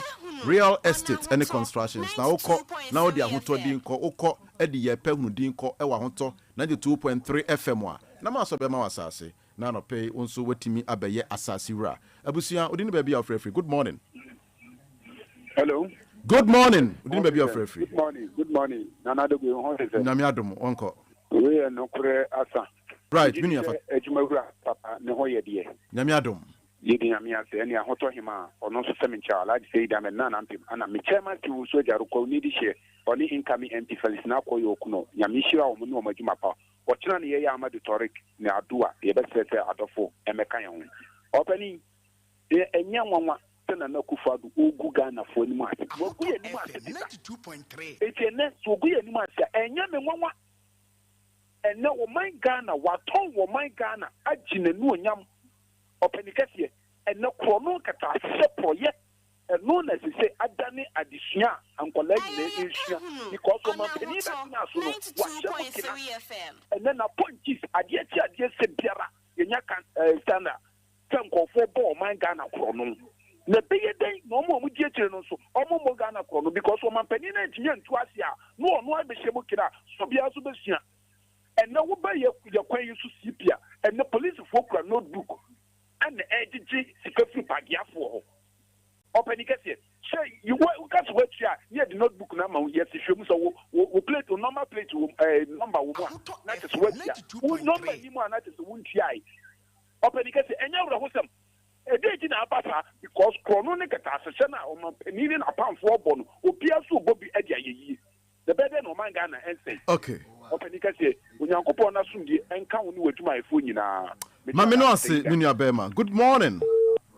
Good morning, Nana Dogbe. Yeah, morning communia. No, I think you can stop uncle. Okay, no. Yepe Ahunu on Ahoto 92.3 FM.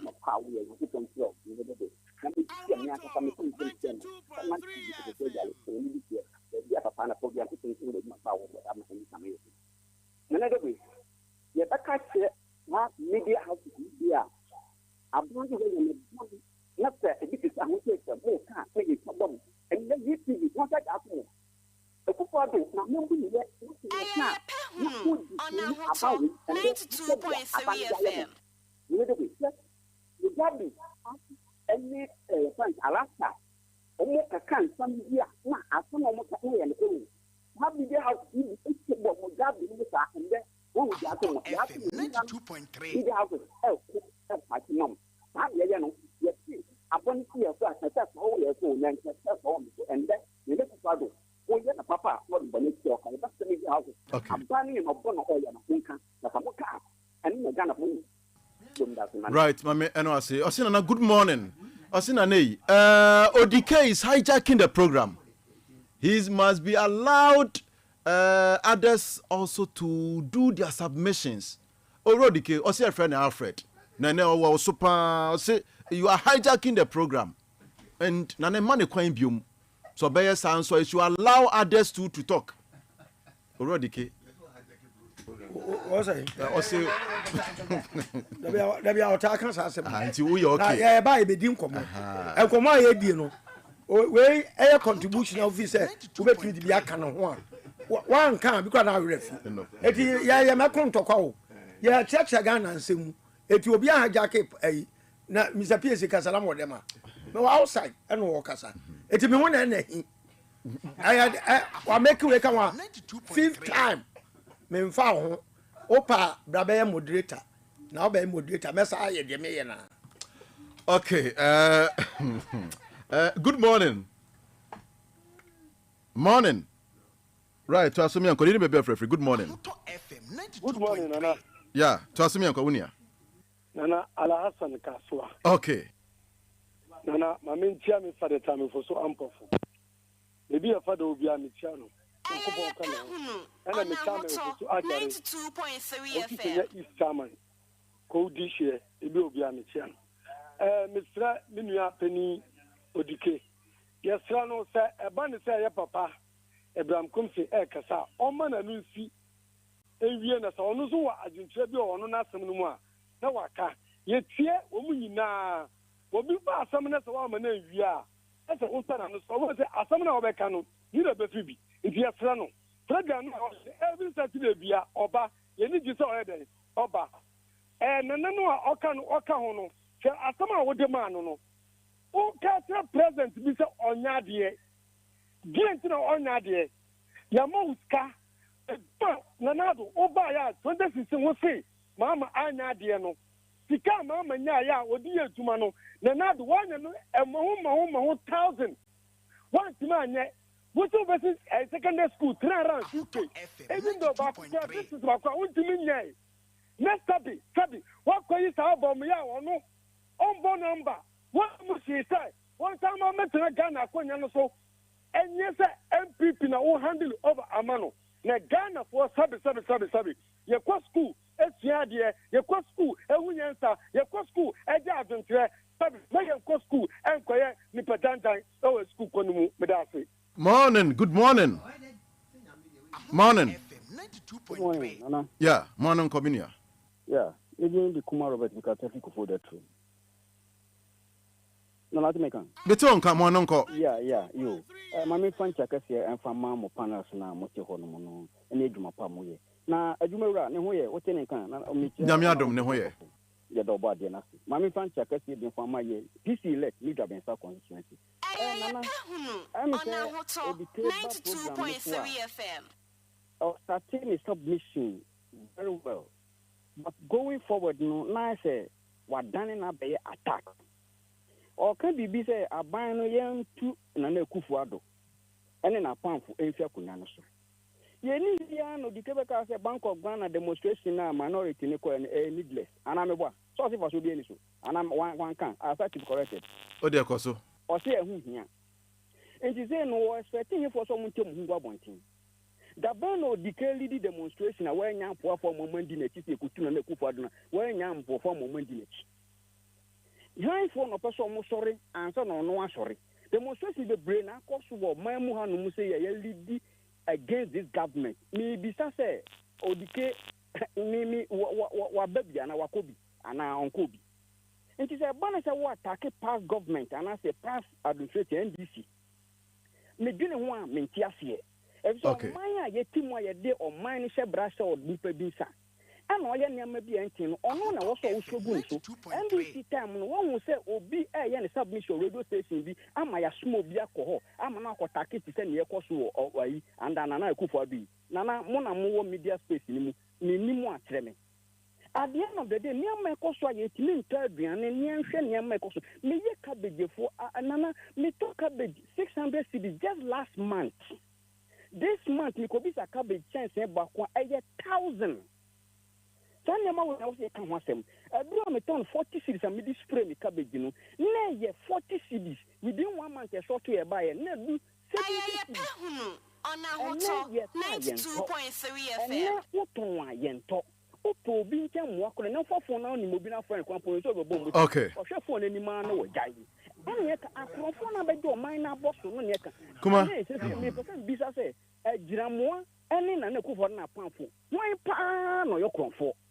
Okay, mami no ase anu ye ni beba.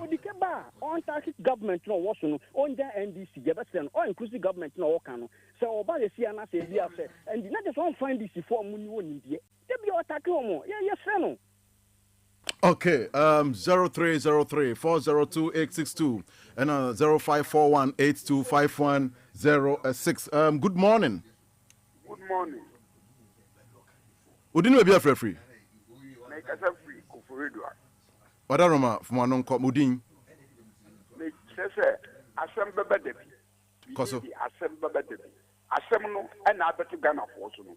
Me di kan say Akufo-Addo. Oh, 92.3 FM. If you hand over Ghana's destiny to Akufo-Addo, I can't sleep. Ma anga da hono. Me say assemble bebe say na yiri kura Akufo-Addo na yiri kura hunu say enkoye. And you want to want kasa. Mama no one no who class or worry Akufo-Addo. I'm telling you. Akufo-Addo never be a wire. A moje fiegu Akufo-Addo. What you say accident in BC, let's say people who said that Akufo-Addo won't come once because he is part and parcel of it. He's under cover of darkness. Only more than if you go in my I'm telling you, Akufo-Addo, your man who crying, nothing. Will run from January 2024. Ghana election kwa yam kobiam. O man bebutu yam one because no there we had our push ba umia abegina front. Na about no call because information ye nyam. And nema oyo America. Ofia o no kontra. Akufo-Addo 92.3 FM. I tell you honestly, semo pemuma I succeed in moi. And moon Akufo-Addo free. Moon cop yam force no free. Friend, baby or on castle saying from. Okay, Jubilee House. And this Akufo-Addo or sell mine. One crop for MPP for Kasa, MPP for Kasa. Martino in Akufo-Addo. They know. Nemo Mutio said, Robin, I was draw Hutaland, I will Israel, and all their control Ghana for you now. And you will be in Jiminkasa, and you will be Jiminkasa. Obisha also be lawyer, and the words also say, Obisha also say, Akufo-Addo was dominated the whole country. 92.3 FM. For best say on mine, yet they are caught. Yet you know, Akufo-Addo is also going, or also say on mine and Zanwako, because I think for Omoyewe, Omodi, or mine buy, never Coco Sika, never no we are. O we are Coco, so the Coco America, Cotabre, or Shipum, or Baya, or Coco Naira, and so on there, or your operator, Ghana, ship you Coco India, Hey, and I do my assembly. Akufo-Addo, you are not doing anything. Me musica, me babe boy here for, me momu de monso me re. And so Okay, Minia. Bye-bye. Mami no say. Morning. Morning, Nana Dogbe. Yeah. Now what is it? Adam. Onyaminya okesi why? Na onchiro, na ontra wachi. Na me fa kwanye we. Na 92.3 FM. 92.3 FM. Aye ahota FM ba ene. Ya di nyina onabo some for baby obi awrade enye ne kese na onka no. Se nya onu anka na Dogbe yanka na do pen ka me njem nka.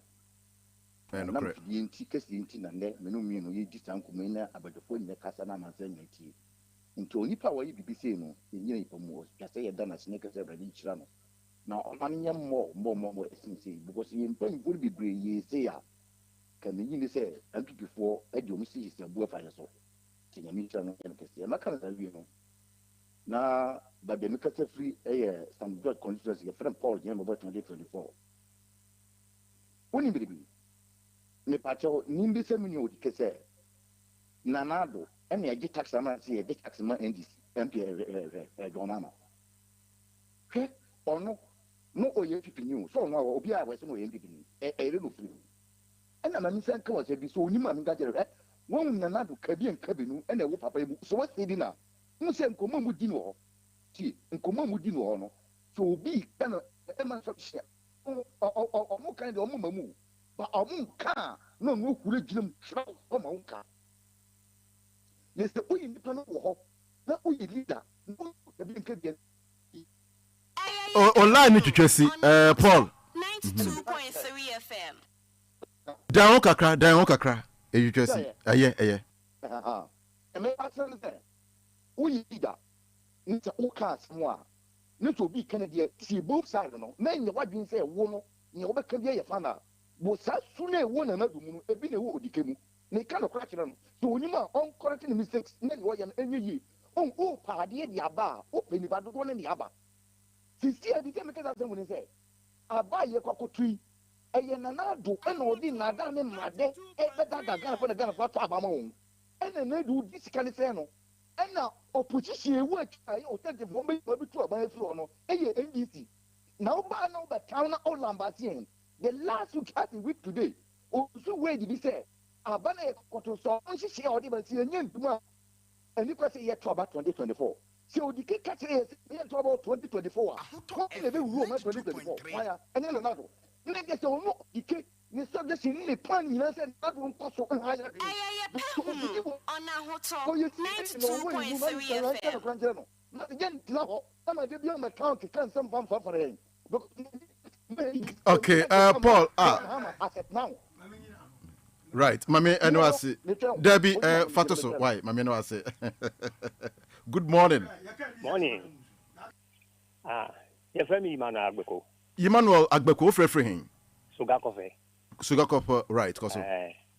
Wow, I'm say, Minian Wakan Bibia, near Wakan, Jembeba.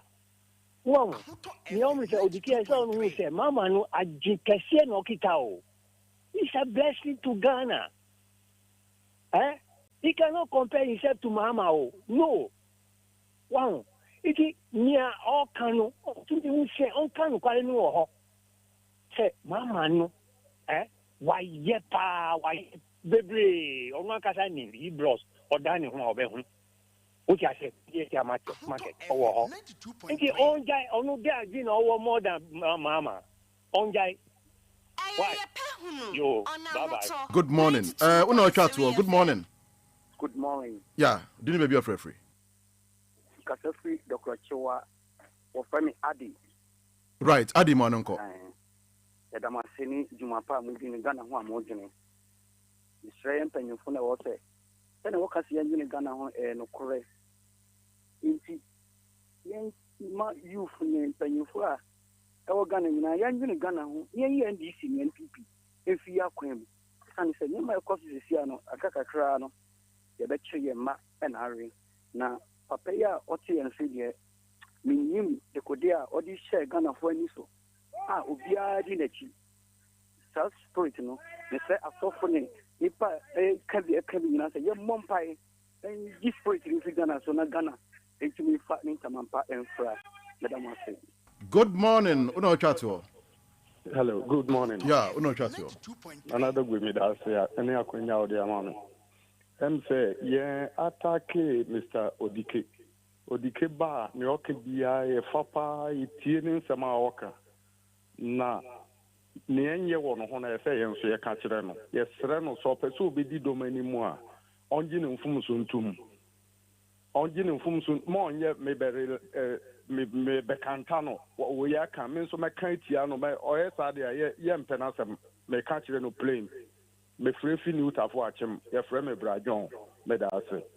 Okay, Ofa John, mame eno ase abusia adwumadie nam sɛ ɛbrɛ no ya continue yɛktia enti de webeso ha na yɛsɔ so na afebadwafoɔ ɔma ɔmo sɛm nyina tɔfa na ɔbatampa sɛ menkamfo fama sɛ woyɛ bema na wotie mi na wadi friti bɛ 40 ɛkɔ a wɔse ɔbra na bɛhwehwɛ prostate mu na bi ana chimatɔ ne ɔhaw bi ɛne yadeɛ bi ɛyɛ ahyɛseɛ ne ti a wɔno ɛyɛ ɔbatampa prostate herbal center for ɛna wɔn bɛtumi aboa wo ama sɛ ɔhaw no nyina tumi afiri wo so nti ne bi ana osisi ana ogu nsuo na sɛ mogya frɛfrɛ mu ana wɔn nso so ɛdeɛ na ɛtete wo deɛ haw nyina no sɛ sɛbe ɔmɛma yɛ mu aba fam abrase ɛyɛ adeɛ akɔsi anim a no apae ahwe ana sɛ wo mpo no yɛahyɛ wo ɛyɛ rɔba nti ama wo ntumi nka ho nkɔ nipa mu ɔse wo ba ɔbɛhwɛ penachiri kwan ɛwɔ Fifi Pratt last stop nyanya no kwantempɔ ne so no ɛwɔ kaso ampatem hɔ monti frɛ Dr. Ebenezer Edua Wilson ɛwɔ 055 38 00 678 055 38 00 678 na oba obehwe na wachina eye kosiada shia Mr. All for Real wafi ora kwapa no pafo wone na pamfo na bedwafo nyina se womode aduane pamre edwumadie no womode ebrewo na mesi se untie for real se ugina aduane pamre edwumadie ho dana se womoderate a mepa acho wachina tie no na beduane pa se entwa aduane a for real oyade papa kankan se wo se for real wodi na dwumadie ne de afifidua mu ha no dia commenti na wo boduane ho dawro mepa acho se utifie a na wo yere ensa no emmo pa ubedwan frifie ama bia for real wo no wato no ewo ho na ne sansu ntini wo kina da wodi duane pamre dwumadie no kopie mu ewo Tensel Town Tensel Town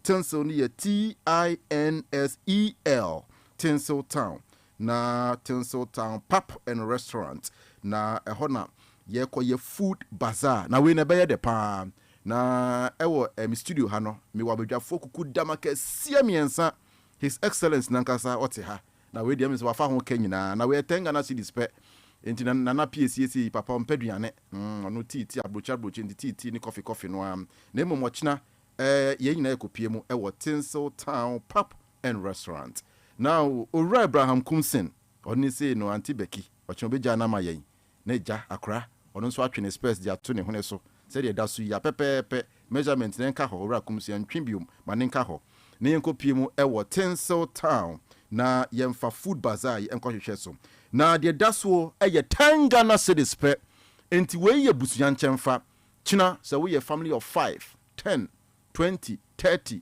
ufri asori na upon pe me pacho ma weni entremu ewo Tensel Town na Tensel Town location no ewo ahotom patemu heya ewo Shalom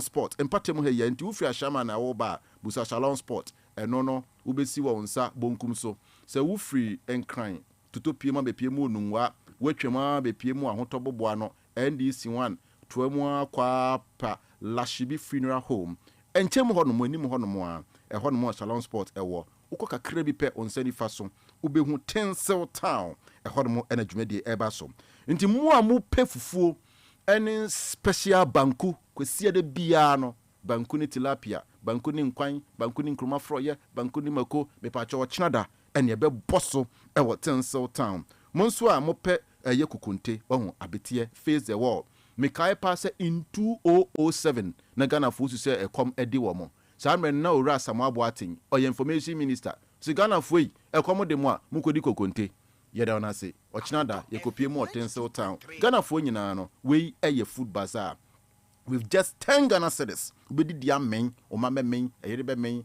ayonko ne adamfufo adom be konyina no wo mo so betimi ate wo mo afuruma na wo so bedi fukonte fufuo omutuo TZ banku ene emo said ye open bia say fried rice jollof rice said ye open bia enkwan ne so no pa cho ebunebunu ene nkatekwan light soup ni nyina da wo mo ye nyina e de fra e wo palava sauce afi ene garden egg sauce my favorite eno ene eye bode aye de gunsuo mu asonson de papa we mu nyina no ochina de ne pamre eye food bazaar erintina busuya said ye tie bia no de hia so bepie mu e wo Tensel Town e wo Shalom Sport ye haya ye mpatemu haya ochina da the 15th of October na dwumade baso ntino hyenenso ne kopie mu ohodom ne hia akwapa no fafo Mr. All for Real na on fa duane pamre dwumade between 12:30 to 3 p.m. one fa dwumade no emfamre when we chine so no na gudima conference wo mo atenase latest with the AFCON draw any resource omudi mun seminar ne beba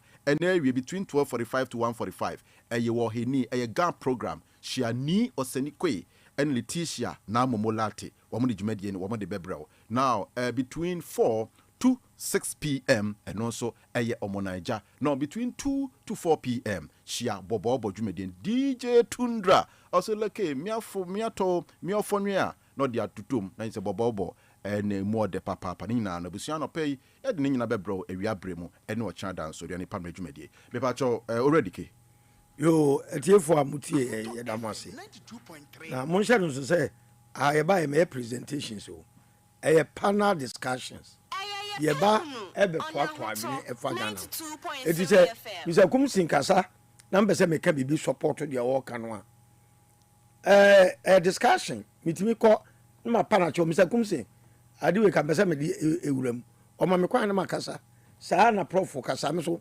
mekasa a obi tumi ba mu yɛtoatoa adwene ɛnyɛ presentation yɛba bɛyɛ ɛti nkɔmmɔdeɛ deɛ mu di a weika bi na weaka bi weitumi kɔ ɛdim na weaba wedim saa na program no ɛteɛ ɛnyɛ strictly sɛ obi nka obi die bi yɛnyɛ ne saa ɛti yɛba ha for discussions ɛna me maamaa sɛ mbɛyɛ party bi adwuma mebaa sɛ mbɛka Ghana asɛm ɛti sɛ bi a meka asɛm ne sɛ wama nyɔkuo wofi sɛ maka wama nyɔkuo asɛm a we don't need transfer of power. We need a change. There is difference between transfer of power. MPP ba no adani am NDC ba and the abedu baby abedui. NDC mo ba me yehomo. Nya fe na mo ba. Mo bada. Mo ba ben prensa. We know you. It is an pagan a year. Ha bibia no a eche se yen kan Ghana asem. It is a mikasa na anya ode na visa wo de emotional. O transfer party beba amanyokuo no anya ne be Ghana yi ne mo hyehyɛ papa ene ye Ghana yi medam ase okay nana pietie papa yes so yo ene ye beda tiefu ase ene ne democracy say kabi mamen kabi anye kabi na mintie bi na tie whatever enti say de o ma che wadwen so no na o se de ko adwendwene mu yese fa mu aba. You say, Uncle Benino, we are in the system of numbers. And the numbers in all here constitutions are 50% plus 1. And the board does all kind of Casabuashe, and they all can on any yajuna. If you are plus 1, I want to be free. What is it? And you know, Yanni Bibia Supem.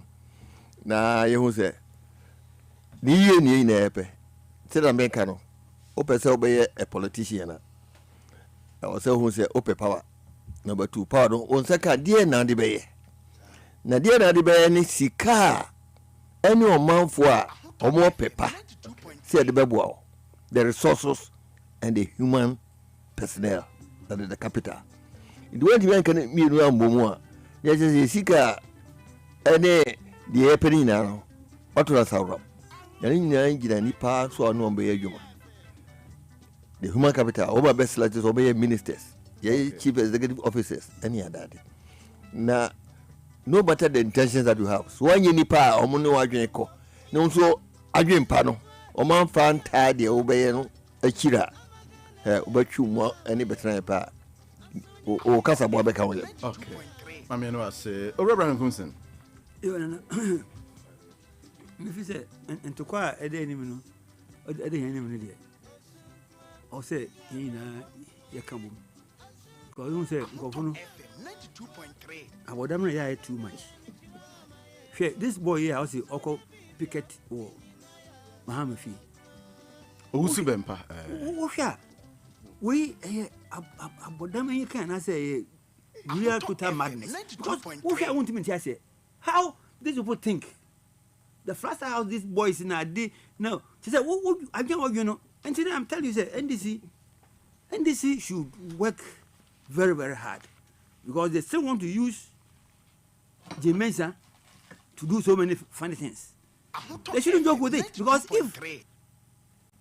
if these people are able to extend their mandate over 2024 there, then everybody should look for a coffin. Because you know there should be unity. There should be really because how do you go and picket at former president? Meanwhile, you know, say this issue is an issue. On Tiasi. How do you organize this thing? Okay. So I'm happy that people are preparing to face this boy there. Mr. Tamrusan, you know, we'll all go there. Hey. Oh, yeah, we'll go and say, clean up ne yakwe no. Ndi ma me wo cutlass bi ho a. Ma sharpen pa anti no. Ye bo do pa. Says pick it, you know. A right on your part. But what about the right of the person whose premises are you going to pick it? Okay. One, Sir Airbus case, no, any Ghana case. Number two, Ubi never me kwadu. Say no cry because yen say leader one now whoever says okay. Na yen fan say Mahama, yen fan say. No na Ubi go no kwadu. Is the same way go no kwadu no. One na fan on court say court. Master me yache nti di mame. Ana di ti ame. Ana say ya friend was so ma. So there's no common sense in what that about purpose or you know. Okay. Now on who say you say opa mu hu for no anto no and now to no pam dan or to be sure say yes. No to remember. Yes. And so that one out to remember. So that's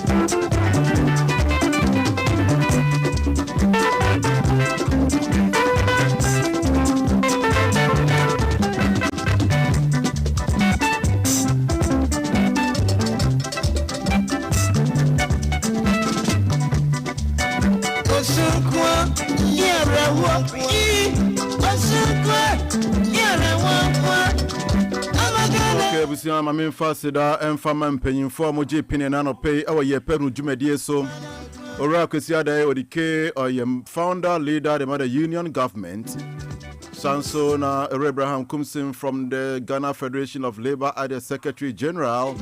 Then Nana Osie PSA Anto, and also a seasoned political historian. The production was led by Eunice Nanaya Opoko with Able, assisted by DJ Cross, and then Alexander Mo in charge of our social media handles. With me, enlarge me in firm and control. Your friend Nana Dogbe. Yankopon Yaduma da Sene, Ibese Kunyoka Safidi Subium. Yanko and Yanko Piemo, El Haja, Haji Jumedi, and Yanko Fa, a year, Amanyosem and Fantawe so.